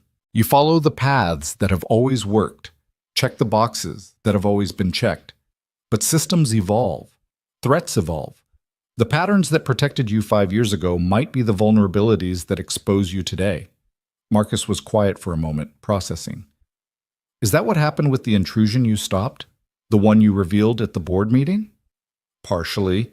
The attacker was using a technique that wasn't in any of our threat databases, because it was new, developed specifically to exploit the kind of complacency that comes from trusting established protocols." Ethan shrugged. "I noticed it because I wasn't trusting anything. I was looking at our systems the way an outsider would look at them. The way you looked at them when you were a security guard." "Exactly." Marcus pushed off from the doorframe, his expression thoughtful. "You know, when Charlotte first told me she was hiring you, I thought she'd lost her mind. A 3-year gap, no recent experience, special accommodations for family stuff. It sounded like a disaster waiting to happen. And now? Now I think she might be smarter than all of us." Marcus headed for the door, then paused. "For what it's worth, I'm glad you're here. This place needed someone who sees things differently." He left before Ethan could respond, which was probably for the best. Ethan wasn't sure what he would have said anyway. Charlotte noticed the change in team dynamics during her weekly walkthrough of the engineering floor. She made these visits deliberately casual, stopping by desks, asking questions, listening more than talking. It was how she'd built Tech Vision in the first place, back when the company was 12 people in a converted warehouse and every problem was personal. Somewhere along the way, as the headcount grew and the stakes multiplied, she'd lost that connection. Now she was trying to rebuild it, one conversation at a time. The conversations about Ethan were different from the ones she'd had 3 months ago. "He taught me this thing about lateral thinking," a junior engineer named Priya told her, barely looking up from her screen. "When you're stuck on a problem, you don't push harder. You step back and ask what assumptions you're making. It sounds obvious, but nobody ever explained it that way before." "He stays late sometimes," another engineer mentioned, which made Charlotte's eyebrows rise. "Not for work stuff, for us. Last week he spent 2 hours helping Derek debug a project that wasn't even in his department, just because Derek asked." Derek himself was the most transformed. The bitter, resentful engineer who'd muttered about special treatment had become one of Ethan's most vocal defenders. "He's real," Derek said when Charlotte asked about the change. "Most people here are playing a role, trying to look smart, trying to climb the ladder, trying to be what they think management wants. Ethan just is who he is. He doesn't pretend to know things he doesn't know, doesn't pretend to be someone he's not. It's refreshing." Charlotte stored these observations away, building a picture of impact that went beyond the metrics in her reports. Ethan Cole wasn't just improving Tech Vision's security, he was improving Tech Vision's culture. And he was doing it without trying, simply by being the person he'd always been. That, she thought, was the rarest kind of leadership. The first real test of Ethan's new life came on a Thursday afternoon in late October. He was in the middle of a security audit when his phone buzzed with a text from Noah's school. "Noah is in the nurse's office. Please call immediately." The world narrowed to a single point of focus. Ethan was out of his chair and moving before the phone was back in his pocket, his mind racing through possibilities. Injury, illness, something worse. He called while waiting for the elevator. The school secretary's voice was calm but careful. "Mr. Cole, Noah had a panic attack during class. He's stable now, but he's asking for you." What triggered it? "We're not entirely sure. The class was discussing family trees for a social studies project. Noah became very upset and had to be removed from the classroom." Family trees, Sarah, Emma, the family that used to be 4 and was now 2. "I'm on my way." Ethan was halfway to the elevator when he realized the problem. The security audit was scheduled to be completed today. Marcus was counting on it for a presentation tomorrow. If Ethan left now, the whole timeline would collapse. For 3 years, this choice would have been automatic. Noah first. Always Noah first. But now there was Charlotte, who had believed in him. There was Marcus, who was depending on him. There was a company full of people who had stopped seeing him as a charity case and started seeing him as someone they could count on. The elevator doors opened. Ethan stepped inside. And then, before the doors could close, Charlotte appeared. "Ethan." She was slightly out of breath, like she'd been hurrying. "Karen told me you got a call from Noah's school. Is everything okay?" "He had a panic attack. I need to go." "Of course you do." Charlotte stepped into the elevator with him, pressing the button for the lobby. "The audit can wait." "Marcus is counting on it. Marcus can adjust. That's what timelines are for." Charlotte's voice was firm, leaving no room for argument. "Your son needs you. That's not negotiable." Ethan stared at her. In all his years of corporate work, he'd never had a boss who would say something like that, who would mean it. "Charlotte, don't thank me. Just go." The elevator reached the lobby, and the doors opened. "And Ethan, call me later. Let me know he's okay." She stepped out and walked toward the security desk, already pulling out her phone to deal with whatever needed dealing with. Ethan watched her go, feeling something shift in his chest that he couldn't quite name. Then he ran. Noah was sitting on the nurse's cot, his knees pulled up to his chest, his face blotchy from crying. When he saw Ethan in the doorway, his composure crumbled completely. "Dad?" Ethan crossed the room in 3 strides and gathered his son into his arms. Noah clung to him like he was drowning, his whole body shaking with the effort of holding back more tears. "I'm here," Ethan murmured. "I'm here, buddy. It's okay." "I couldn't do it." Noah's voice was muffled against Ethan's shirt. Mrs. Patterson wanted us to make family trees, and I started drawing, and then I had to put Mom and Emma in the part that said deceased, and I couldn't breathe. I know, I know. Ethan stroked his son's hair, feeling the familiar weight of grief press down on both of them. It's hard. It's so hard. Everyone was looking at me. They all know about Mom and Emma, but they never talk about it, and today I had to write it down and make it real, and I couldn't. You don't have to explain. Ethan pulled back just enough to look at Noah's face. There's nothing wrong with you, Noah. Nothing. What happened was hard, and it's okay to not be okay sometimes. But I'm supposed to be better now. Noah's voice cracked. The therapist said I was doing better. You said I was doing better. And then one stupid project and I fell apart like it just happened. Healing isn't a straight line. Ethan cupped his son's face in his hands, wiping away tears with his thumbs. You don't get better and stay better forever. You get better, and then something reminds you of what you lost, and you have to feel it all over again. That's not failure. That's being human. Noah was quiet for a long moment, his breathing slowly steadying. Finally, he asked, Did you leave work? Of course I did. But you had important stuff to do. Nothing is more important than you. Ethan said it simply, without hesitation, because it was simply true. Nothing ever will be. Noah searched his father's face, looking for something, certainty maybe, or proof that the words were real. Whatever he found must have satisfied him, because some of the tension left his shoulders. Can we go home? Yeah, buddy, we can go home. They signed out at the front office and walked to the car together, Noah's hand tucked firmly in Ethan's. The afternoon sun was warm on their faces, and the world continued spinning around them, indifferent to the small tragedy that had just unfolded in a nurse's office.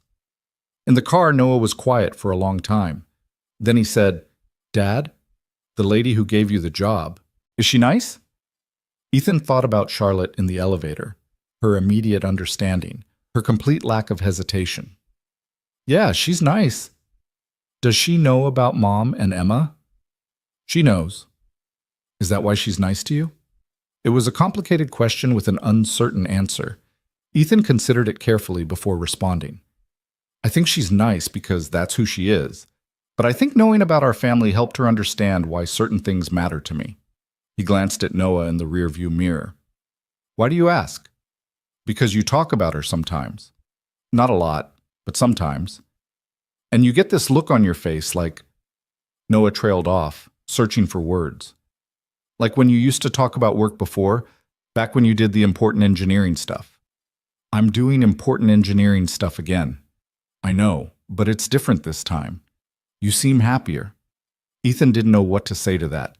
He was saved from having to respond by Noah's next question. Okay, can I meet her sometime? The nice lady? Her name is Charlotte, and maybe, if the opportunity comes up. Okay. Noah settled back in his seat, apparently satisfied. I think I'd like to meet her. They drove the rest of the way in comfortable silence, the weight of the panic attack gradually lifting as the familiar streets of Brooklyn came into view. By the time they reached their apartment, Noah was almost himself again, still subdued, still tender, but no longer fragile. That night, after Noah was in bed, Ethan sat on the fire escape and called Charlotte. How is he? She asked immediately. Better. It was a rough afternoon, but he's sleeping now. What happened? Ethan told her. About the family tree project? About the word deceased? About the way grief could ambush you even when you thought you'd made peace with it. Charlotte listened without interrupting, and when he finished, there was a long pause. I'm sorry, she said finally. That must have been terrifying. It was. It is. Ethan rubbed his eyes, feeling the exhaustion of the day settling into his bones. 3 years, and sometimes it feels like no time has passed at all. That's how grief works, isn't it? It doesn't follow a schedule. No, it doesn't. Another pause, and then Charlotte said something that surprised him. Can I tell you something? About why I really offered you this job? I thought you already told me. You felt guilty about the rejection. That was part of it, but it wasn't everything. Charlotte's voice was careful, like she was choosing her words with unusual precision.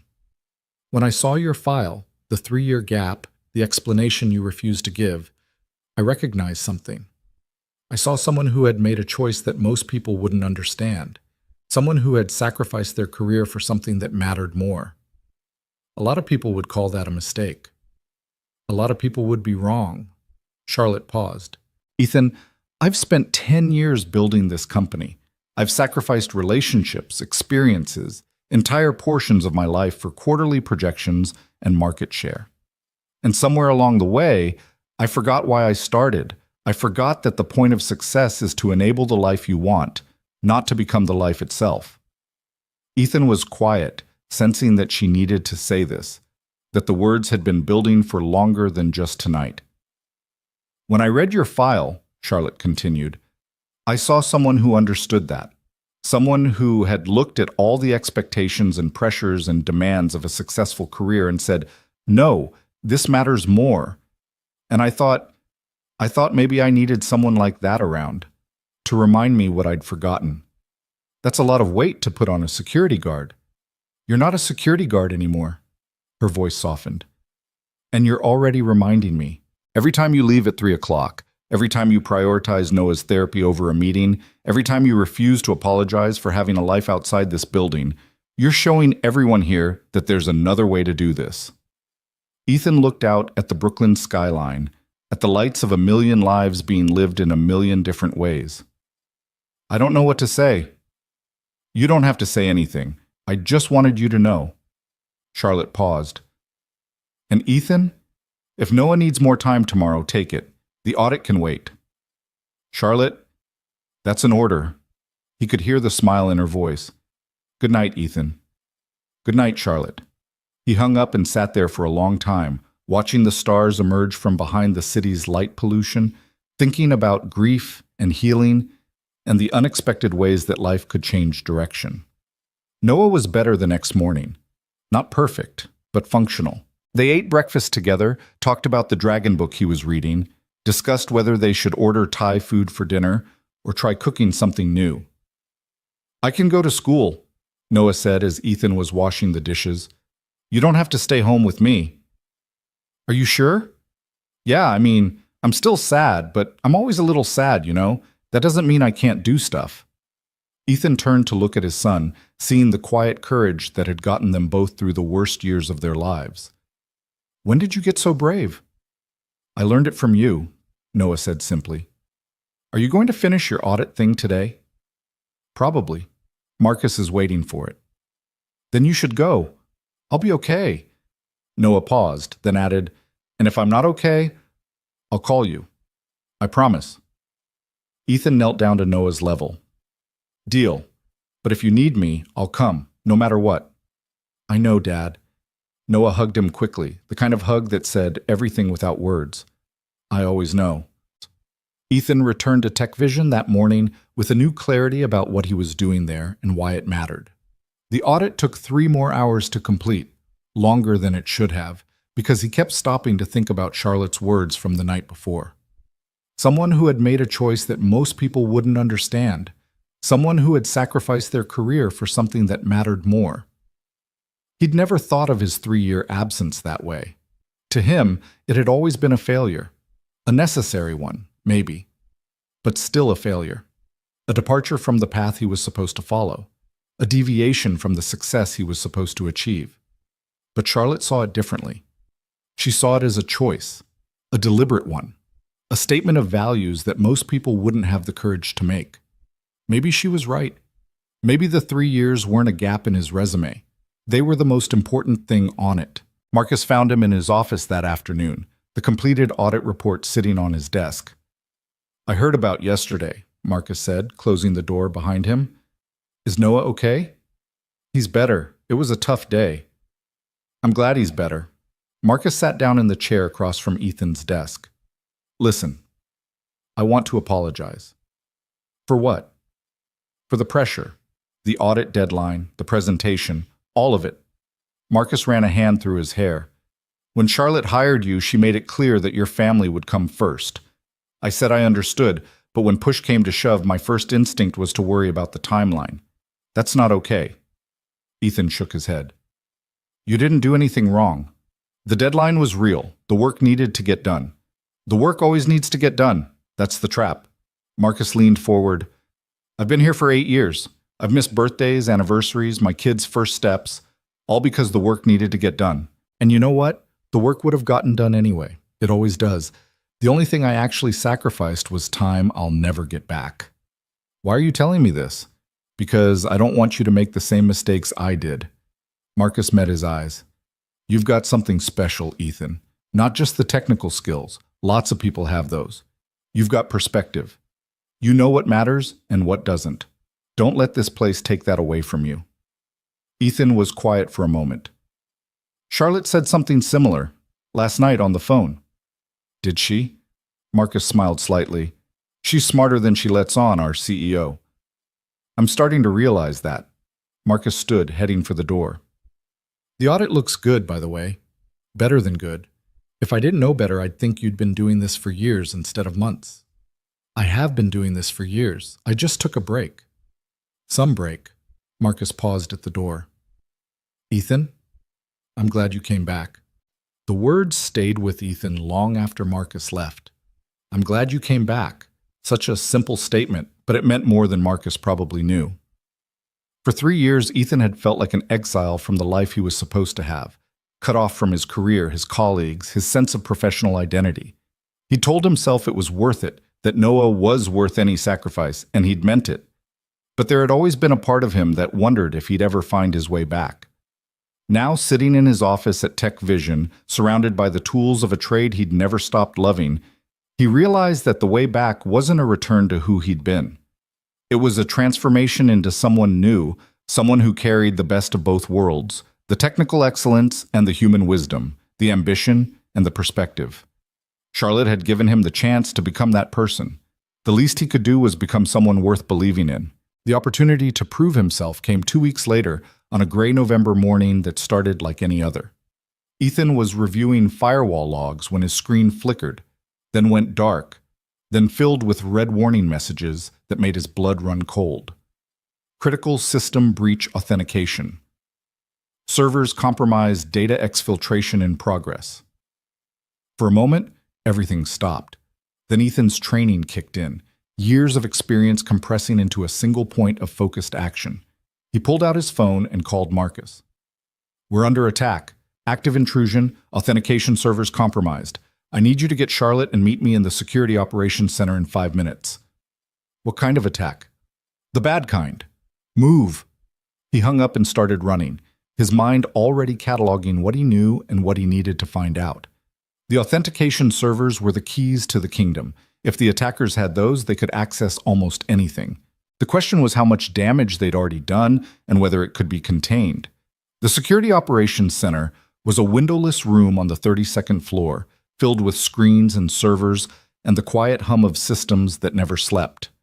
By the time Ethan arrived, 3 of his team members were already there, their faces pale with the recognition of what was happening. Talk to me, Ethan said, taking his place at the central console. It started 20 minutes ago, said Priya, the junior engineer who'd told Charlotte about lateral thinking. We noticed unusual traffic patterns in the authentication logs, but by the time we flagged it, they were already inside. How far inside? Far. Priya's voice shook slightly. They have access to the executive email servers, the financial systems, the client databases. If they start downloading, they won't. Ethan's voice was calm, certain, the voice of someone who had faced worse than this and survived. Pull up the intrusion signature. Let me see what we're dealing with. Marcus arrived with Charlotte close behind, both of them looking like they'd run most of the way. Charlotte took in the screens, the faces, the atmosphere of controlled panic, and her expression hardened into something Ethan hadn't seen before, the look of a general preparing for battle. What do we know? She asked. Someone bypassed our perimeter security and gained access to the authentication infrastructure, Ethan said, his eyes on the screens. They're using a technique I've seen before. Military-grade intrusion protocols, probably adapted from state-sponsored hacking tools. This isn't a random attack. Someone targeted us specifically. Can you stop them? I can try. Ethan pulled up a series of windows, his fingers flying across the keyboard. But first I need to understand how they got in. If I close the door they used, they might have another one. We need to find all the entry points before we seal any of them. How long? I don't know, hours maybe, could be longer.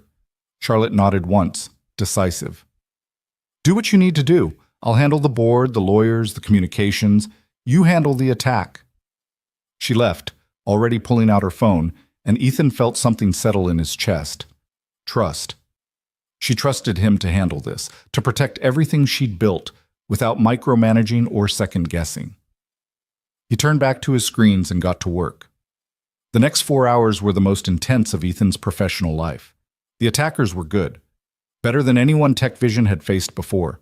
They had multiple entry points, backup plans, and the kind of adaptive strategy that spoke of extensive preparation.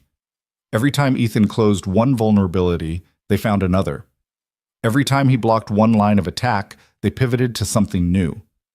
But Ethan was better. He worked with a focus that bordered on trance, seeing patterns that others missed, anticipating moves before they were made. His team followed his lead, executing his instructions with growing confidence as they realized that their new colleague wasn't just competent, he was exceptional.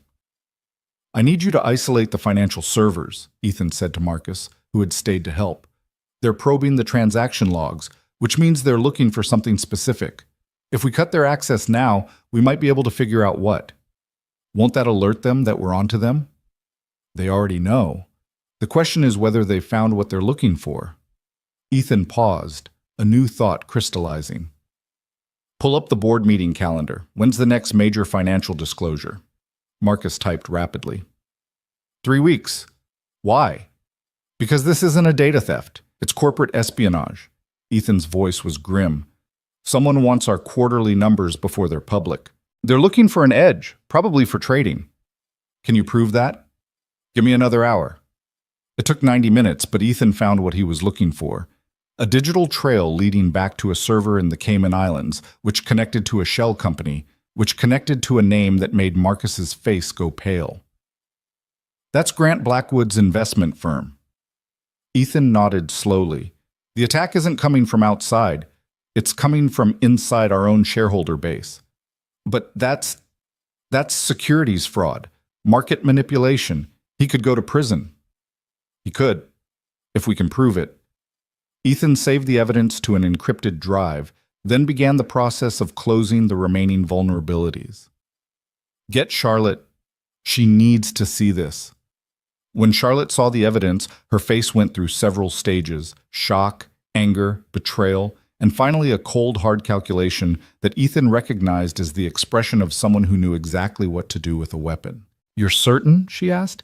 As certain as I can be without a subpoena. The digital footprint leads directly to his firm. Either he's behind this, or someone is trying very hard to make it look like he is. It's him. Charlotte's voice was flat, certain. He's been trying to undermine me for months. This is just the first time he's gotten caught. She looked at Ethan. Can we shut them out completely? Make sure they can't try again? Already done. I've closed every vulnerability they used and added new monitoring protocols. If they try again, we'll see them coming. Good. Charlotte straightened her shoulders, and Ethan saw the transformation happen. From vulnerable target to powerful executive. From victim to victor. I'm calling an emergency board meeting. Grant Blackwood's reign ends today. She left to make the call, and Ethan turned back to his screens, running final checks on the security patches he'd implemented. His hands were shaking slightly, the adrenaline finally catching up with him, but his mind was clear. He'd done it. Against all odds, against an attacker with resources and access that should have been overwhelming, he'd protected TechVision and exposed the person responsible. And somewhere in the back of his mind, a quiet voice reminded him that it was almost 3 o'clock. Noah. School pickup. The promise he'd made. Ethan looked at the screens, at the work still left to do, at the evidence that needed to be preserved and the systems that needed to be monitored. Then he looked at his phone, where a single text message waited. How's your day, Dad? Mine was good. See you at pickup. He stood up and grabbed his jacket. Where are you going? Marcus asked, surprised. School pickup. My son's waiting. But the attack, the investigation, Charlotte needs... The attack is contained. The evidence is preserved, and my son needs me more than any of this does. Ethan paused at the door. Call me if there's an emergency. A real emergency. Otherwise, I'll see you tomorrow. He left before Marcus could respond, moving through the building with the purposeful stride of a man who knew exactly where he belonged. Charlotte found him in the lobby, waiting for the elevator. "Marcus told me you're leaving," she said. "For school pickup." "I am." "The investigation can wait. Noah can't." Charlotte studied him for a long moment. This man who had just saved her company from a threat that could have destroyed everything, who was now walking away from the aftermath to pick up his 9-year-old from school. "You're remarkable," she said quietly. "You know that?" "I'm a father. That's not remarkable. That's just what fathers do." "Not all of them." Charlotte stepped closer, and something in her expression shifted. "My father never once chose me over work. Not once. I grew up thinking that was normal. That work always came first, that people who prioritized family were weak or unambitious or somehow less. And now? Now I'm starting to think I had it backwards." She smiled, and it was different from her usual professional expression, warmer, more vulnerable. "Go pick up your son, Ethan. We'll handle things here." "Thank you, Charlotte." "Don't thank me. Just—" She hesitated, like she was about to say something and then thought better of it. "Just give Noah a hug from someone who wishes she'd had a father like you." She turned and walked toward the elevators, leaving Ethan standing in the lobby with something new blooming in his chest, something that felt like the beginning of something he wasn't ready to name. Noah was waiting at the school gates, his backpack slung over one shoulder, his face lighting up when he saw Ethan approaching. "Dad, you came." "I always come." Ethan pulled his son into a hug, breathing in the familiar scent of playground dust and pencil shavings. "How was school?" "Good. Mrs. Patterson said my math test was excellent again. That's twice in 1 month." Noah pulled back, grinning. "How was your day? Did you do cool security stuff?" Ethan thought about the attack, the investigation, the evidence that would probably end Grant Blackwood's career. He thought about Charlotte's face when she saw the proof, about Marcus's shock, about the team that had followed his lead into battle. "Yeah," he said. "I did cool security stuff." "Did you save the day?" Ethan smiled, ruffling his son's hair. "Something like that." They walked to the car together, Noah chattering about his math test and his friends and the dragon book he was almost finished reading. Behind them, the towers of Manhattan glittered in the afternoon sun, full of people chasing success and ambition and all the things the world said mattered. But Ethan had already found what mattered. He was holding its hand. The emergency board meeting that ended Grant Blackwood's influence at Tech Vision happened 3 days after the cyber attack, in the same conference room where Ethan had once fought for his place. Charlotte had spent those 3 days building a case that couldn't be dismissed or deflected. She worked with lawyers, forensic accountants, and federal investigators who had become very interested in the digital trail Ethan had uncovered. By the time the board members took their seats on that Thursday morning, she had everything she needed to end the threat that had been circling her company for years. Ethan wasn't present for the meeting itself. Charlotte had insisted he stay away, both to protect him from any retaliation and to ensure the focus remained on the evidence rather than the man who'd found it. But Marcus gave him a full account afterward, his voice carrying the particular satisfaction of someone who'd witnessed justice being served. "You should have seen his face," Marcus said, leaning against Ethan's doorframe. When Charlotte laid out the evidence, the server traces, the financial connections, the timeline showing exactly when his people accessed our systems, Grant went gray. Actually gray, like all the blood drained out of him. Did he deny it? He tried. Said it was a setup, that someone was framing him, that Charlotte was conducting a witch hunt because she couldn't handle competition. Marcus shook his head. "Nobody bought it. The evidence was too clean, too comprehensive. Your work, mostly. The board voted unanimously to remove him from his position and report everything to the SEC. Ethan let out a breath he hadn't realized he'd been holding. What happens now? Federal investigation, probably. Securities fraud charges. His firm will distance themselves as fast as they can, but the damage is done. Marcus paused, his expression shifting. You know what the best part was? When Grant was leaving, he looked at Charlotte and said, "You'll regret this." And Charlotte just smiled and said, "I regret a lot of things, Grant. Protecting my company will never be one of them." Ethan smiled slightly. That sounds like her. It was magnificent. Marcus pushed off from the doorframe. Anyway, I thought you'd want to know. You saved more than our data last week. You might have saved the whole company. He left, and Ethan turned back to his screens, but his mind was elsewhere. He thought about Charlotte facing down Grant Blackwood, about the courage it took to stand up to someone who had been trying to destroy her for years, about the particular strength of someone who refused to be intimidated. She reminded him of Sarah in a way. Not in appearance or manner, Sarah had been warm where Charlotte was composed, spontaneous where Charlotte was deliberate, but in the bedrock certainty of who she was and what she believed. Sarah had never wavered in her convictions, never compromised her values for convenience or comfort. Charlotte was the same. It was a dangerous thought. Ethan pushed it away and focused on his work. But the thought kept coming back. Charlotte found herself thinking about Ethan more than she should. It started small, noticing when he arrived each morning, tracking his movements through the building, finding excuses to walk past his office during her daily rounds. She told herself it was professional interest, that she was simply monitoring the performance of a key employee, that any CEO would do the same after their company had been attacked and saved by the same person.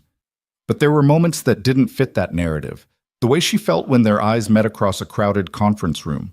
The way his voice on the phone at night had become something she looked forward to, a ritual that had grown from professional check-ins to conversations that lasted hours. The way she'd started to notice things about him that had nothing to do with his job performance. The gray in his hair, the lines around his eyes, the particular way he smiled when he talked about Noah.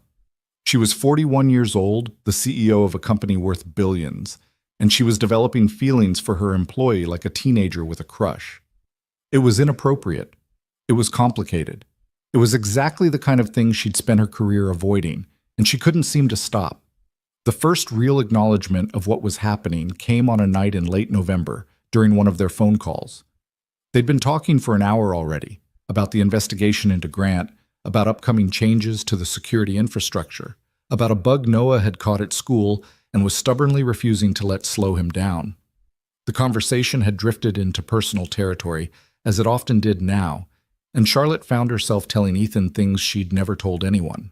"My father built the first tech company I ever saw," she said, curled up on her couch with a glass of wine she'd barely touched. "He was brilliant, genuinely brilliant, and completely absent.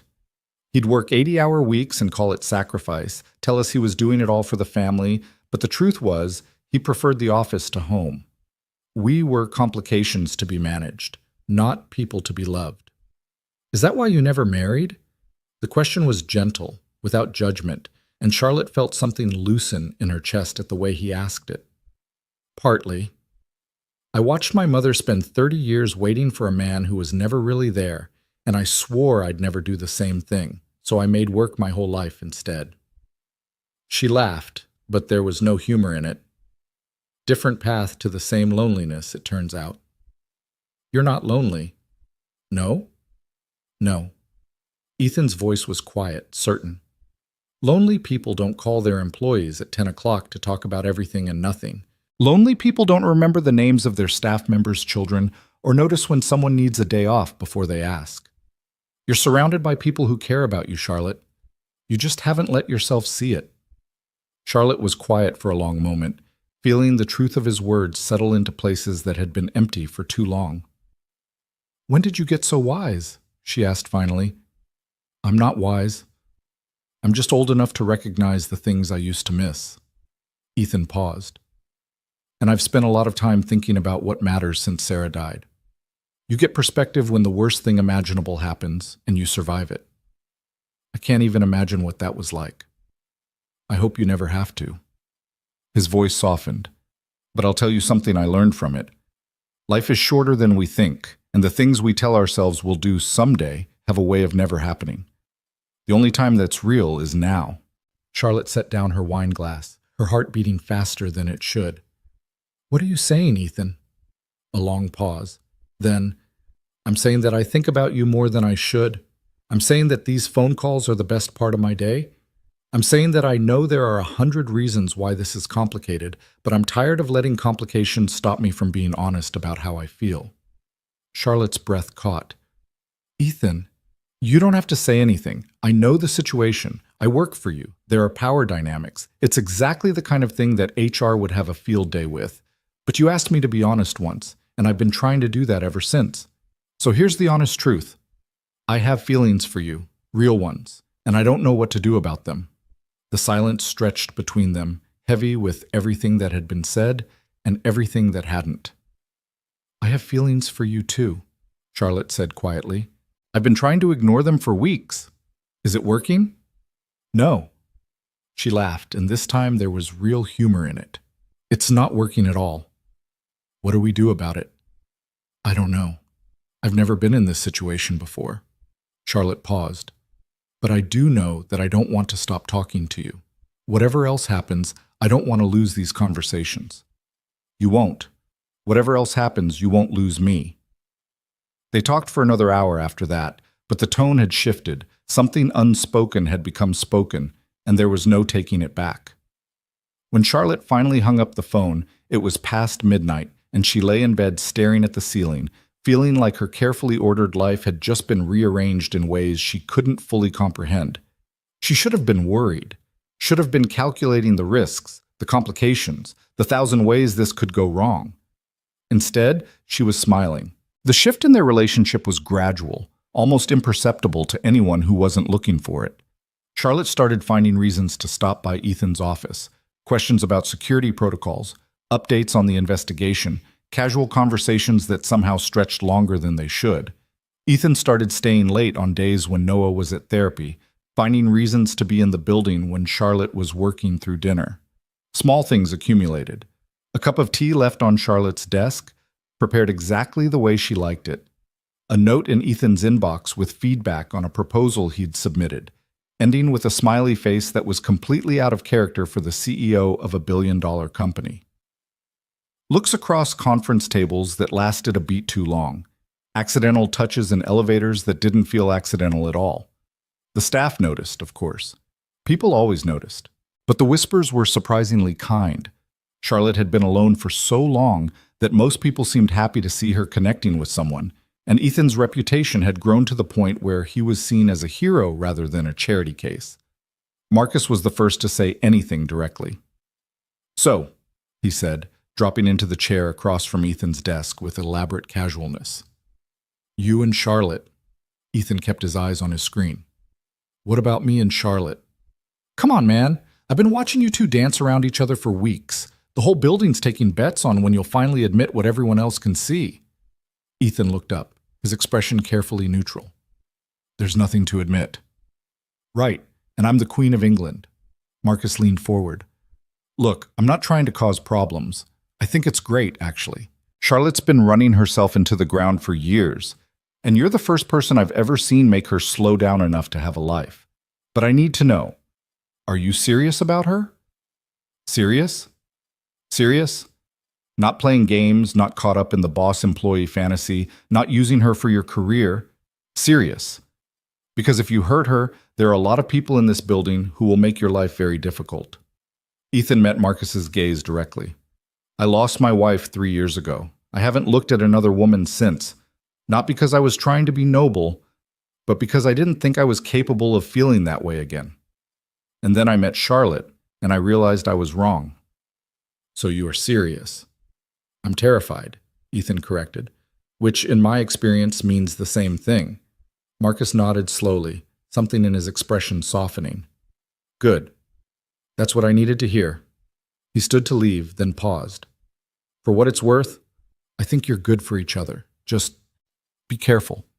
She's been hurt before, even if she doesn't talk about it. So have I." "I know." Marcus smiled slightly. "Maybe that's why it works." The first time Noah met Charlotte was unplanned, like most of the important moments in their story. It was a Friday afternoon in early December, and Ethan's usual babysitter had canceled at the last minute due to a family emergency. Normally, this would have meant leaving work early.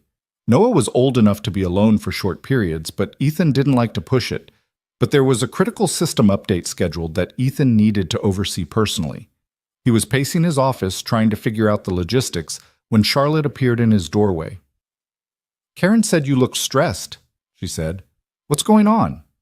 Ethan explained the situation, and Charlotte's response was immediate and unexpected.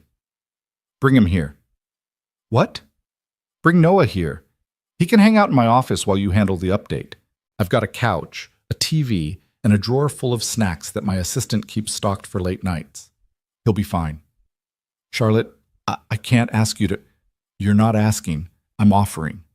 She smiled, and it was the warm, unguarded version that Ethan had only recently started to see.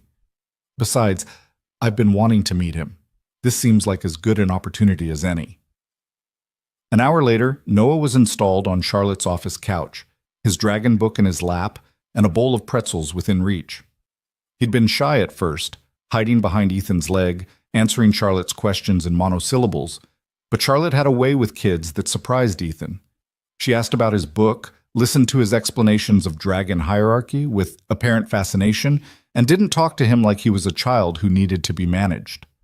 "Your dad talks about you a lot," Charlotte said, sitting on the couch beside him. "He says you're the bravest person he knows." Noah looked up from his book, his expression skeptical. "He said that?" "He did, multiple times." "That's embarrassing." Charlotte laughed, a real laugh, the kind that Ethan rarely heard in professional settings. "I think it's sweet. My father never said anything like that about me." "Why not?" "I don't know. Maybe he didn't think to. Maybe he didn't notice." Charlotte shrugged. "Some people aren't very good at saying how they feel." Noah considered this with the seriousness of a philosopher. "Dad's good at it. He tells me he loves me every day, even when I'm being annoying." "That doesn't surprise me." Charlotte's eyes met Ethan's across the room, and something passed between them that didn't need words. "Your dad is pretty good at most things." The system update took 3 hours. When Ethan finally finished and came to collect Noah, he found his son and Charlotte deep in conversation about the relative merits of different dragon species, with Charlotte arguing passionately for a breed called Spiraling Shadows that Noah insisted was overpowered and needed to be nerfed. "She's wrong," Noah informed Ethan. "Spiraling Shadows have a weakness to ice attacks. Everyone knows that."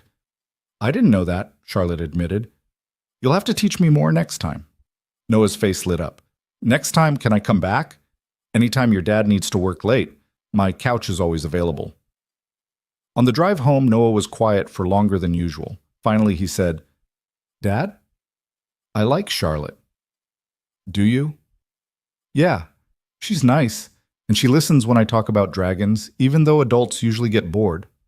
Noah paused. "She looks at you different." Ethan glanced in the rearview mirror. "Different how?" "Like Mom used to look at you. Like you're important." The words hit Ethan harder than he expected. He was quiet for a moment, processing, before he trusted himself to speak. "How do you feel about that?" Noah thought about it. "I think it's good. You've been sad for a long time, Dad, and when you talk about Charlotte, you don't seem as sad." He paused. "Mom wouldn't want you to be sad forever. She'd want you to be happy." "How do you know that?" "Because she loved you. And people who love you want you to be happy, even when they can't be there anymore." Noah's voice was matter-of-fact, but there was wisdom in it that made Ethan's throat tighten. "Can we have pizza for dinner?" "Yeah, buddy, we can have pizza."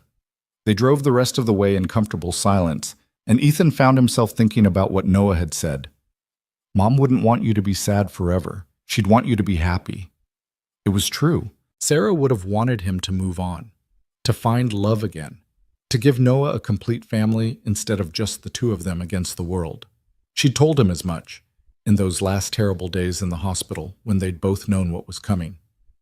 "Don't close yourself off," she'd whispered, her hand cold in his. "Promise me, Ethan. When you're ready, let someone in. For Noah's sake, and for yours." He'd promised, even though he'd never believed he'd be able to keep it.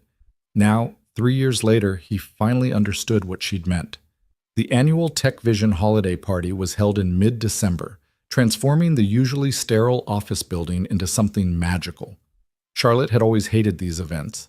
The forced mingling, the awkward conversations, the way people tried to use the festive atmosphere to pitch projects or curry favor. But this year was different. This year, she found herself looking forward to it.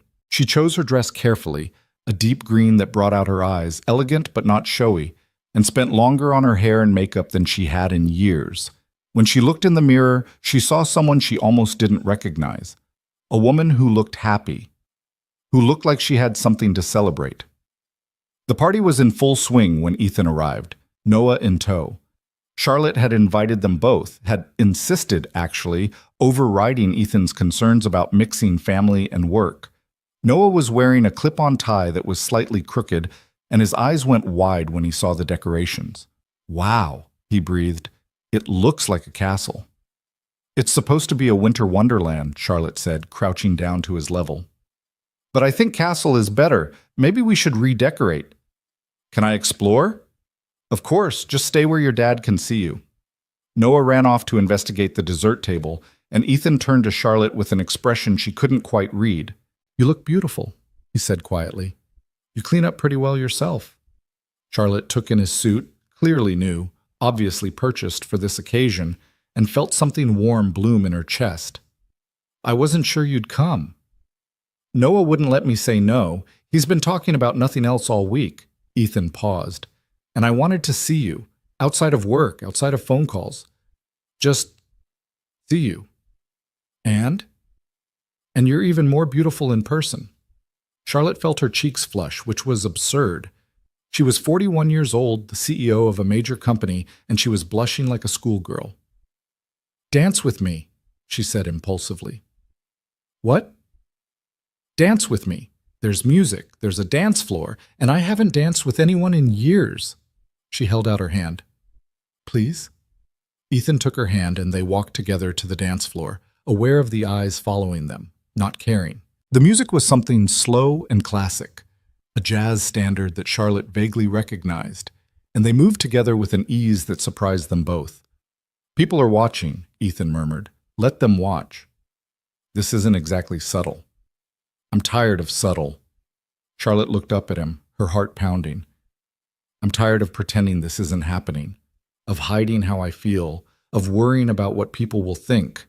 I want this, Ethan. I want you, and I don't want to waste any more time being afraid of it."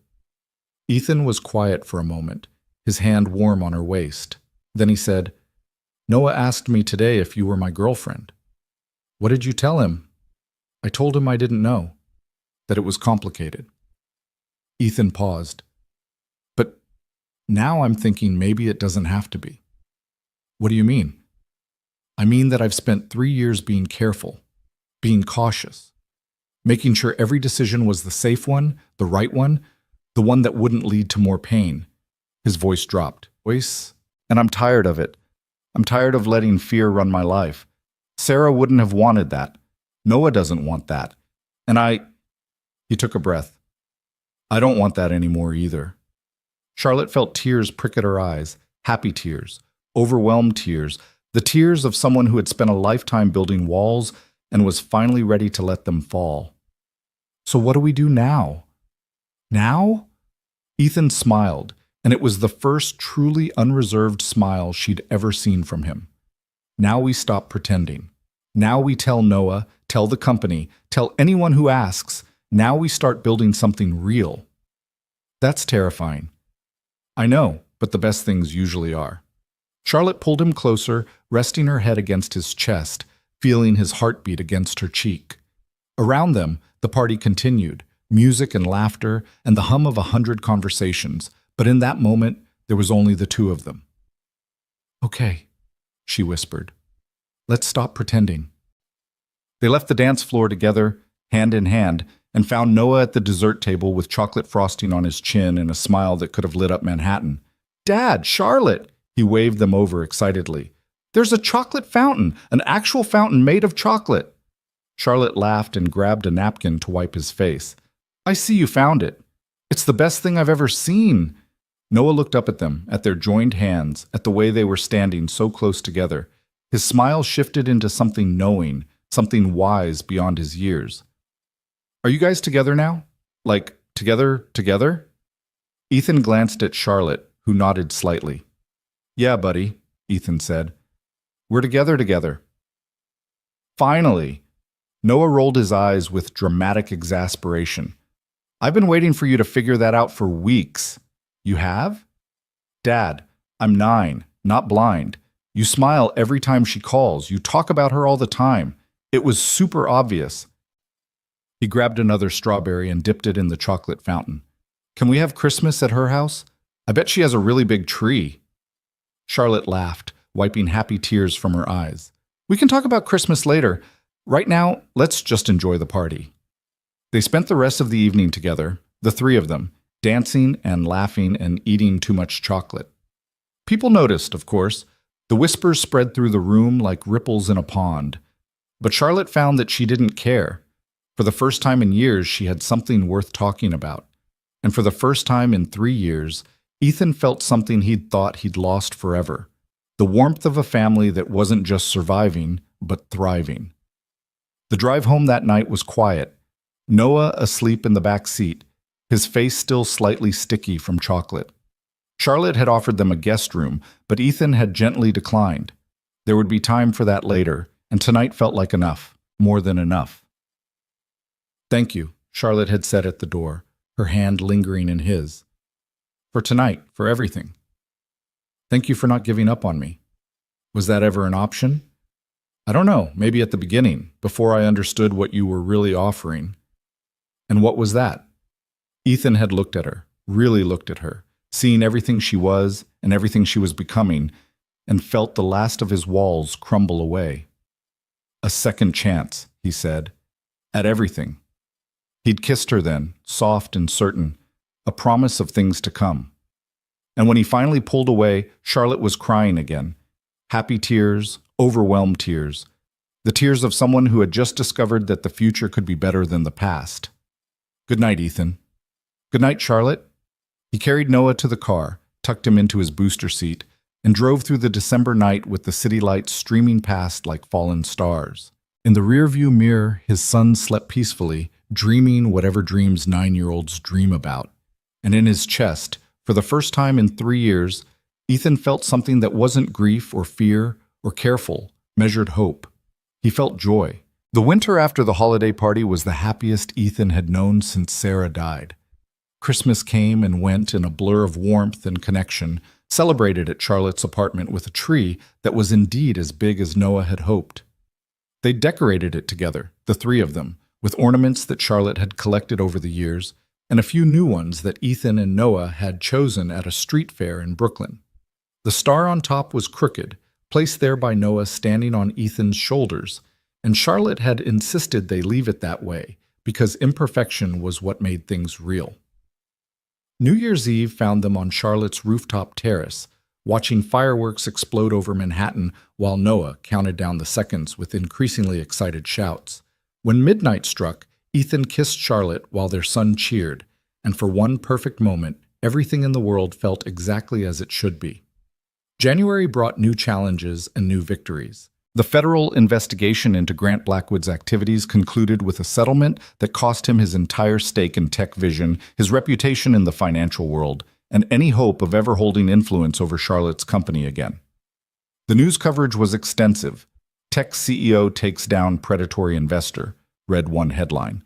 And Charlotte handled the interviews with the same composed confidence she brought to everything. But it was the quieter victories that meant more to Ethan. Noah's therapist reported that his anxiety levels had dropped significantly. His nightmares, once a weekly occurrence, had become rare. He was making friends at school, participating in class, living the kind of normal childhood that had seemed impossible in the dark years after the accident. "He's thriving," Dr. Martinez said during their monthly check-in. "Whatever changes you've made in your lives, they're working. Keep doing what you're doing." What they were doing was building a family. It wasn't official, not yet, but the pieces were falling into place. Charlotte started keeping toys in her apartment for Noah's visits. Ethan started keeping a change of clothes in her closet. They fell into routines without planning them. Sunday brunches at the diner near Charlotte's building, Wednesday dinners at Ethan's apartment, Saturday adventures to museums and parks, and anywhere else Noah wanted to explore. The staff at TechVision adapted to the new reality with surprising grace. Charlotte had been prepared for awkwardness, for whispers, for the inevitable complications of an office romance between CEO and senior employee. Instead, she found support. People seemed genuinely happy for them, or at least wise enough to keep any objections to themselves. Marcus summed it up best during a meeting in late January. "You're both better at your jobs since this started," he said. "More focused, more energetic, more human. I don't know what love does to brain chemistry, but whatever it is, it's working." "That's very scientific of you," Charlotte said dryly. "I'm an engineer. I work with what the data tells me." February brought Valentine's Day and Ethan's first real date with Charlotte. Just the two of them, without Noah, without work obligations, without the constant presence of other people. He'd arranged everything himself: reservations at a restaurant he couldn't quite afford, flowers delivered to her office, a card that he'd spent 3 days writing because the words needed to be perfect. The card said, "1 year ago, I was a security guard who paid for a stranger's coffee. Now I'm the luckiest man in the world. Thank you for seeing what was worth saving." Charlotte cried when she read it. Then she kissed him so thoroughly that they almost missed their reservation. At dinner, over candlelight and wine that cost more than Ethan's weekly grocery budget, Charlotte told him something she'd been thinking about for weeks. "I want to announce a new initiative," she said, "a second door hiring program. We'd actively recruit people with non-traditional backgrounds, employment gaps, circumstances that other companies use as automatic disqualifications. It would be a real commitment, not just PR, but actual resources, actual positions, actual opportunities." "That sounds ambitious. It sounds necessary." Charlotte's eyes met his. "You changed this company, Ethan. You changed it by being here, by being yourself, by proving that the traditional metrics we use to evaluate people are incomplete at best and actively harmful at worst. I want to institutionalize that change. Make it part of who we are. And you're telling me this because I want you to help design it. You understand what people in those situations need better than anyone else at TechVision. The practical support, the flexibility, the respect." She paused. "And because I want to name it after you." Ethan's fork stopped halfway to his mouth. "What?" "The Cole Initiative. That's what I want to call it." "Charlotte, I can't. That's too much." "It's not enough." Charlotte reached across the table and took his hand. "You saved my company from a cyber attack. You exposed the man who was trying to destroy everything I built. You showed me what it means to be a leader who actually cares about people. Naming a program after you is the least I can do." Ethan was quiet for a long moment, processing. Finally, he said, "Sarah would have liked you." "You think so?" "I know so. She was always telling me to use my skills for good, to find ways to help people who needed it. She would have loved this idea." He squeezed Charlotte's hand. "She would have loved you." "I wish I could have met her." "Me too." Ethan's voice was thick with emotion he didn't try to hide. "But I think she sent you to me. That sounds crazy, I know, but the way everything happened, the declined card, the coffee, the way our paths kept crossing, it feels like more than coincidence." "I don't believe in coincidence," Charlotte said quietly. "I believe in people making choices. You chose to pay for my coffee. I chose to read your file. We both chose to be brave when it would have been easier to be careful." She paused. "Maybe Sarah's role was just making sure we were both in the right place at the right time. The rest was up to us." They finished dinner talking about the future, not in abstract terms, but in specific plans and concrete timelines. The Cole Initiative would launch in March. Ethan would be promoted to Chief Technology Officer in April. And somewhere after that, when the time was right, they would make their family official. None of it happened the way they planned. The crisis came without warning on a Tuesday morning in early March. Ethan was in his office when his phone rang, not his work phone, but the one he kept in his pocket for emergencies, the one whose number was only known to Noah's school, his therapist, and Charlotte. "Mr. Cole, this is Dr. Martinez. I need you to come to my office right away." "Is Noah okay?" "Noah is fine, but there's something we need to discuss, and I don't think it can wait." Ethan was out the door before she finished speaking, his heart pounding with the familiar terror of a parent who has learned never to take safety for granted. The drive to Dr. Martinez's office took 20 minutes that felt like hours, every red light a personal insult, every slow driver a cosmic joke. Noah was in the waiting room when Ethan arrived, looking small and confused and not quite meeting his father's eyes. "Hey, buddy." Ethan knelt down to his level. What's going on? I did something, Noah whispered. Something bad. Before Ethan could respond, Dr. Martinez opened her office door. Mr. Cole, please come in, both of you. The story came out in pieces, pulled from Noah like thorns from a wound. It had started 2 weeks ago, when a substitute teacher had asked the class to write about their families. Noah had written about his mother and sister, not in the past tense, but in the present. He'd described Emma's laugh, Sarah's cooking, the way their house smelled on Sunday mornings. He'd written about them as if they were still alive. The substitute teacher, not knowing the situation, had praised the essay, had held it up as an example of vivid writing, had made Noah read it out loud to the class. And Noah, caught between the truth and the fiction he'd created, had said nothing. For 2 weeks, he'd maintained the lie, had answered questions about his mother and sister with invented details, had created an elaborate fantasy in which the accident had never happened, in which his family was still whole, in which he was still the boy he'd been before everything fell apart. I know it was wrong, Noah said, his voice barely audible. I know I shouldn't have lied, but when Mrs. Davidson asked about my family, I couldn't say the words. I couldn't say they're dead, so I said something else. And then I had to keep saying something else, and something else. And now everyone thinks I have a mom and a sister, and I don't know how to make it stop. Ethan's heart broke in ways he hadn't known were still possible. Oh, buddy. He pulled Noah into his arms, holding him tight. It's okay. We're going to figure this out. You're not mad. I'm not mad. I'm sad, and I'm worried, and I wish you'd told me sooner, but I'm not mad. Ethan pulled back to look at his son's face. Why didn't you tell me? Because you're finally happy. Noah's eyes filled with tears. You have Charlotte now and the new job, and you smile all the time instead of just pretending. I didn't want to ruin it. I didn't want you to be sad again because of me. The words hit Ethan like a physical blow. For 3 years, he'd been so focused on keeping Noah safe that he'd never considered the weight his son was carrying, the pressure of being the reason his father smiled, the fear of becoming a burden, the desperate need to protect the parent who was supposed to be protecting him. Noah, listen to me. Ethan's voice was fierce with the intensity of his love. You could never ruin anything. You are the best thing in my life. You are the reason I get up every morning, the reason I keep trying, the reason I found the strength to build a new life after losing your mom and Emma. You don't owe me your happiness. Your job isn't to make me smile.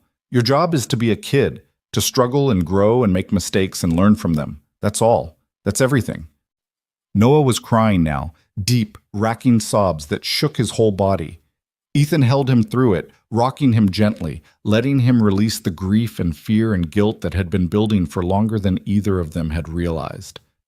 Dr. Martinez watched them with professional compassion. When Noah's sobs finally subsided, she spoke quietly. This is a breakthrough, not a setback. Noah's been carrying this alone because he didn't think he could share it.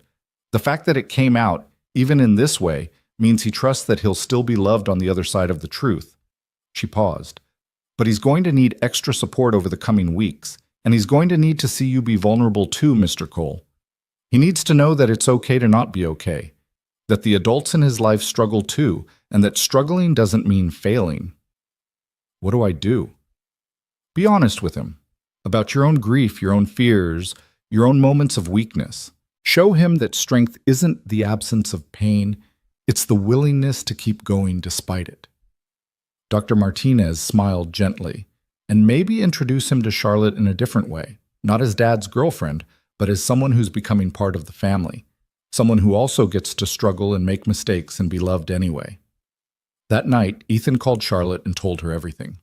She listened without interrupting, her silence heavy with the weight of what she was hearing. When he finished, there was a long pause. I'm coming over, she said. Charlotte, you don't have to. I want to. Noah needs to see that the people who love him show up when things are hard, not just when things are easy. Her voice softened. And I need you to know that this doesn't change anything. I knew what I was getting into when I fell in love with you. I knew there would be hard days, complicated days, days when the grief came back and threatened to swallow everything. I'm not going anywhere. She arrived an hour later with takeout Chinese food and a stuffed dragon that she'd bought at a toy store on the way. "I know you're too old for stuffed animals," she said, handing it to Noah. "But I also know that sometimes it helps to have something to hold when things are scary. This one's name is Charlie. He's very brave, but he also gets scared sometimes, just like real dragons." Noah took the dragon with careful hands, examining it like it held secrets. "Did you know about real dragons, like in my book?" "I know a little bit. Your dad told me you're the expert, though." Charlotte sat down on the couch beside him. "Maybe you could teach me sometime?" "Maybe." Noah clutched Charlie to his chest. "Charlotte, can I ask you something?" "Anything." "Do you think my mom would be okay with you being here, like with you and my dad being together?" Charlotte's breath caught, but she didn't look away from Noah's searching eyes. "I think your mom would want your dad to be happy. I think she would want you to have a full, loving family with people who care about you and show up for you and help you through the hard times. And I think," she paused, choosing her words carefully, "I think she would want me to love you both the best way I know how. Not to replace her, no one could ever do that, but to add more love to your lives. To be another person in your corner." "Do you love my dad?" "Yes, very much." "Do you love me?" Charlotte felt tears prick at her eyes. "Yes, Noah. I love you too."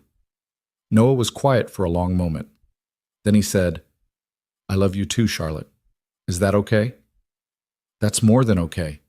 Charlotte pulled him into a hug, and for the first time since the session with Dr. Martinez, Noah relaxed completely. "That's everything." They ate Chinese food together on the living room floor, talking about dragons and school and nothing important. Noah fell asleep with his head in Charlotte's lap, Charlie the dragon tucked under his arm, and Ethan watched them with an expression that Charlotte couldn't quite read. "What are you thinking?" she asked quietly. "I'm thinking about what Dr. Martinez said, about showing Noah that adults struggle too." Ethan paused. "I've been so focused on being strong for him that I forgot he needs to see me be human. He needs to know that grief doesn't make you weak, that asking for help doesn't make you a burden, that love can hold all of it, the good and the bad, the joy and the pain. So show him." "I'm going to." Ethan looked at Charlotte with something new in his eyes, not just love, but a kind of fierce determination. "And I'm going to show him something else too." "What's that?" "That when you find the right person, you don't let fear stop you from building a life with them." He took a breath. "Charlotte, I know this isn't the moment I planned. I was going to wait until the Cole Initiative launched, until everything was stable, until the timing was perfect. But I'm starting to realize that perfect timing is a myth. The only time that's real is now." Charlotte's heart began to pound. "Ethan, what are you—" "I love you. I love the way you see the world, the way you fight for what's right, the way you showed up tonight without hesitation, because my son needed to know he was loved. I love that you let me be who I am, a father first, always, and that you never once made me feel like that was a problem. Ethan, I don't have a ring. I don't have a speech prepared. I just have the truth." He met her eyes, and she saw everything there, the grief and the healing, the fear and the courage, the love that had grown from a declined card and a crumpled $10 bill. "Will you marry me?" Charlotte looked at him, at Noah sleeping peacefully in her lap, at the small apartment that had become more of a home than her penthouse had ever been. She thought about all the reasons to be cautious, to wait, to make sure everything was in place before taking such a significant step. Then she thought about what Ethan had said.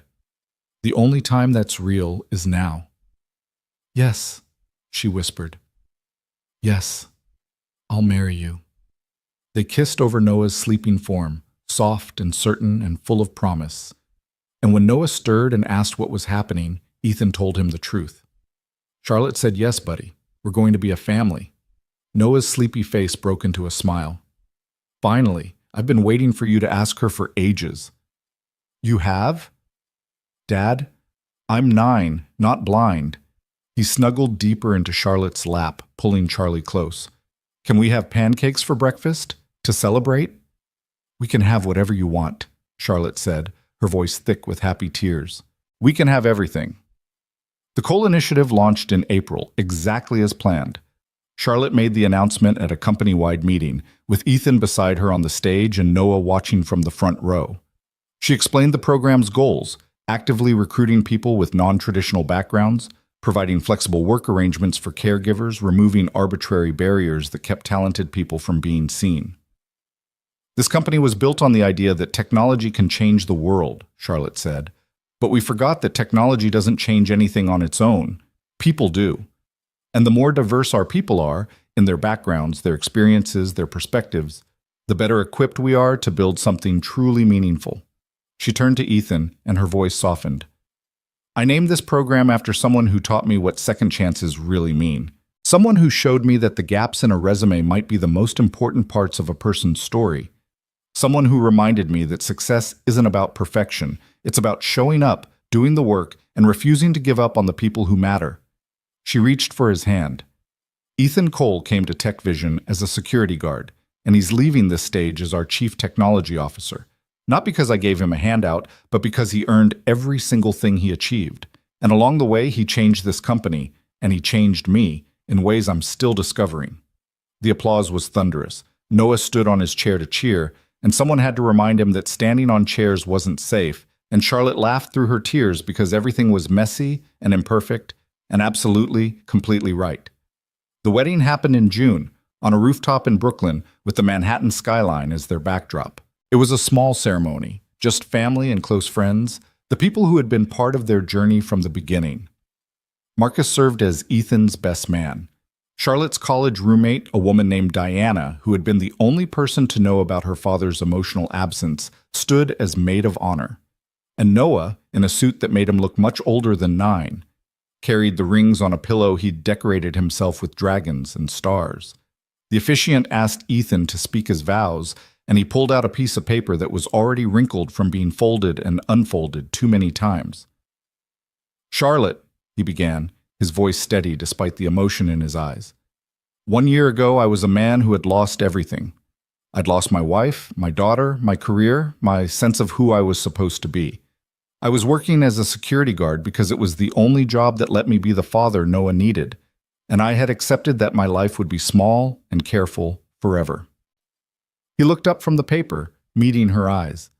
Then you walked into a Starbucks with a declined card and a look on your face that I recognized.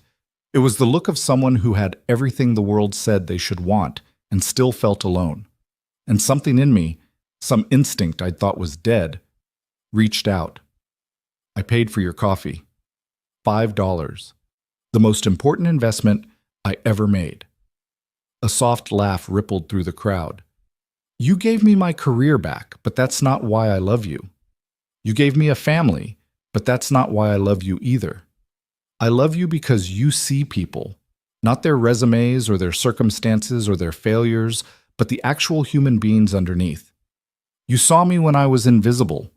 You believed in me when I'd stopped believing in myself. And you showed me that grief doesn't have to be the end of the story. It can be the beginning of a new one. He folded the paper and tucked it away. I promise to love you with everything I have and everything I am. I promise to be your partner, your champion, your safe place when the world is too much. I promise to remind you that you're not alone every single day for the rest of our lives. And I promise that no matter what happens, I will always choose us, you and me and Noah, over everything else. Charlotte was crying. So was half the audience. Even Noah was wiping his eyes, though he would later insist it was allergies. Ethan, Charlotte said when it was her turn, her voice thick but clear, I spent 41 years building walls. I told myself I was being strong, being independent, being the kind of person who didn't need anyone. But the truth is, I was terrified. Terrified of needing someone and having them leave. Terrified of being vulnerable and getting hurt.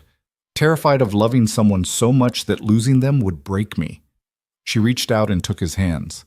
Then you came along and you broke through every wall I'd built. Not by force, you're too gentle for that, but by being exactly who you are. Patient and kind and honest and brave. You showed me what it looks like to love without holding back, to commit without guarantees, to build a life based on trust instead of fear. Her voice grew stronger. I promise to be the partner you deserve. I promise to support your dreams and celebrate your victories and hold you through the hard times. I promise to love Noah like my own, to be there for him in every way a parent should be. And I promise that no matter how scary it gets, no matter how uncertain the future seems, I will never stop choosing us." The officiant pronounced them married, and Ethan kissed Charlotte while Noah cheered and the sun set over Manhattan, painting the sky in shades of gold and rose and infinite possibility. At the reception, Noah gave a toast that no one was expecting. He stood on a chair. Someone had apparently given up on enforcing the chair-standing rule, and clinked his fork against his glass until everyone was quiet. Hi," he said, his voice small but determined. "I'm Noah. I'm 9, and I wanted to say something about my dad and Charlotte." The crowd fell silent. 3 years ago, my mom and my sister died. It was the worst thing that ever happened. My dad and I were really sad for a long time, and sometimes I thought we would be sad forever." He took a breath. "But then Charlotte came. Not to replace my mom, nobody could do that, but to add more love to our family. And that's when I learned something important." He looked at Ethan and Charlotte, his eyes bright with the particular wisdom of children who have survived loss. "Love doesn't run out. It's not like a piggy bank where you only have so much, and if you spend it all, you don't have any left. Love is more like a candle. You can use one candle to light another candle, and the first one doesn't get smaller. It just makes more light." He held up his glass of apple juice. "To my dad and Charlotte, thank you for making more light." The applause was different this time, softer, more reverent, the kind of sound people make when they've witnessed something profound. Charlotte pulled Noah into a hug that lasted long enough for him to start squirming, and Ethan wiped tears from his face without embarrassment. Later that night, after the dancing and the cake and the endless photographs, the three of them stood on the rooftop together, looking out at the city they all called home. "Dad," Noah said, "are we going to live in Charlotte's apartment now, the one with the big tree?" "We're going to find a new place," Ethan said. "Something that's ours, with room for all of us and our memories and whatever comes next. Can I have my own room?" "You can have your own room." "Can Charlie the dragon have his own room?" Charlotte laughed. "Charlie can share your room. Dragons like company." Noah considered this. "Okay, that's fair." He yawned hugely. "Can we go home now? I'm tired." "Yeah, buddy." Ethan lifted him up, feeling the familiar weight of his son against his chest. "We can go home." They walked to the elevator together, Ethan carrying Noah, Charlotte's hand in his, and for a moment Ethan thought about everything that had led them here, the accident that had destroyed his world, the 3 years of grief that had felt endless, the declined card at a Starbucks on a random Monday morning, the crumpled $10 bill that had changed everything. 1 year later, almost to the day, the three of them stood outside that same Starbucks. It was morning, the kind of bright March morning that made Manhattan feel like a place where anything was possible. They were on their way to work and school, running the kind of errands that had become routine in the years since the wedding. "This is the place," Noah said, pointing at the door. "Where you guys met." "This is the place," Charlotte confirmed. "Can we go in?" They went in. The Starbucks looked exactly the same counter, the same pastry display, the same line of impatient professionals waiting for their morning caffeine. Ethan felt the memory wash over him, Charlotte's embarrassed face, the rejected card, the impulse that had made him reach past her with a handful of crumpled bills. They ordered Charlotte's usual oat milk latte, Ethan's black coffee, hot chocolate for Noah, and Charlotte pulled out her corporate card. It went through without a problem. "Declined cards fixed, I see," Ethan said, smiling. "Finally got that sorted out." Charlotte smiled back. "Only took a year and a complete restructuring of my accounting department." The barista called their names, and they moved to the pickup counter together, the same counter where Ethan had once stood beside a stranger, not knowing that she would become his whole world. "I got it," Ethan said, reaching for Charlotte's coffee before she could. "You don't have to—" "I know." He handed her the cup, his fingers brushing hers. "But I want to. Just in case." Charlotte's eyes glistened. "Just in case of what?" "Just in case the universe needs reminding." He leaned in and kissed her softly. "That some things are worth paying for." They walked out into the Manhattan morning together, not just two people anymore, but a family. Noah ran ahead, excited about something he'd seen in a store window. Charlotte and Ethan followed more slowly, their hands intertwined, their steps matched. "You know what I was thinking?" Charlotte said. "What?"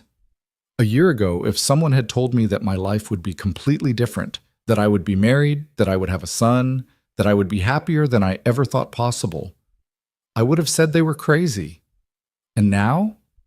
Now I think maybe the craziest thing was believing I could be happy alone." She squeezed his hand. "Thank you, Ethan, for paying for my coffee, for not giving up on me, for showing me what love can be." "Thank you for seeing me," Ethan said quietly, when no one else did. They caught up with Noah, who was pressed against a toy store window, pointing excitedly at a display of stuffed dragons. "Look, they have a Charlie! They have a whole dragon family," Charlotte observed. "Should we get some friends for Charlie?" Noah's face lit up. "Can we?" "We can do whatever we want," Ethan said. "We're a family." They went into the toy store together, emerging 10 minutes later with 3 new dragons, one for Noah, one for Charlotte's office, and one that Noah insisted should live in Ethan's desk at work so he doesn't get lonely when we're at school. The morning sun was warm on their faces as they walked toward their separate destinations. Noah to school, Ethan and Charlotte to Tech Vision, all of them to the lives they were building together. "Same time tomorrow?" Charlotte asked at the corner where they would part ways. "Same time always," Ethan said. He kissed her goodbye, then knelt down to Noah's level. "Have a good day, buddy. I love you." "I love you too, Dad." Noah hugged him tight. "And tell Marcus that dragons are definitely not overpowered. He's wrong about that." "I'll pass along the message." Ethan watched them go, his son and his wife walking together toward the school bus stop, their shadows stretching long in the morning light. Charlotte was holding Noah's hand, laughing at something he'd said, looking more beautiful than she had any right to be on a random Tuesday morning. "This," Ethan thought, "this is what I almost missed. This is what grief almost stole from me. This is what a crumpled $10 bill bought. A family. A future. A second chance at everything." He turned and walked toward Tech Vision Tower, where his work waited, where the Cole Initiative was already changing lives, where Marcus would want to hear about the dragons and the breakfast and all the small, perfect moments that made up a happy life. Behind him, the Starbucks continued its morning business, serving coffee to strangers who might or might not be meeting their futures. And somewhere in the universe, perhaps, Sarah Cole smiled at the family her husband had found. Not a replacement for what he'd lost, but a continuation of the love she'd wanted for him all along. The declined card that had embarrassed a CEO and brought a security guard out of the shadows had built something beautiful, something lasting, something real. And the story that began with a $5 cup of coffee ended with something worth infinitely more. The simple, extraordinary miracle of being chosen, of being loved, of walking into an uncertain future with people who would never let you face it alone. Ethan Cole had learned in the hardest possible way that life could be brutal and unfair and full of losses that never fully healed. But he had also learned something else, something that changed everything. That second chances were real, that love could grow from the most unexpected places, and that sometimes when everything seemed lost, the universe had a way of putting you exactly where you needed to be. All you had to do was show up. All you had to do was pay attention. All you had to do was be brave enough to say yes.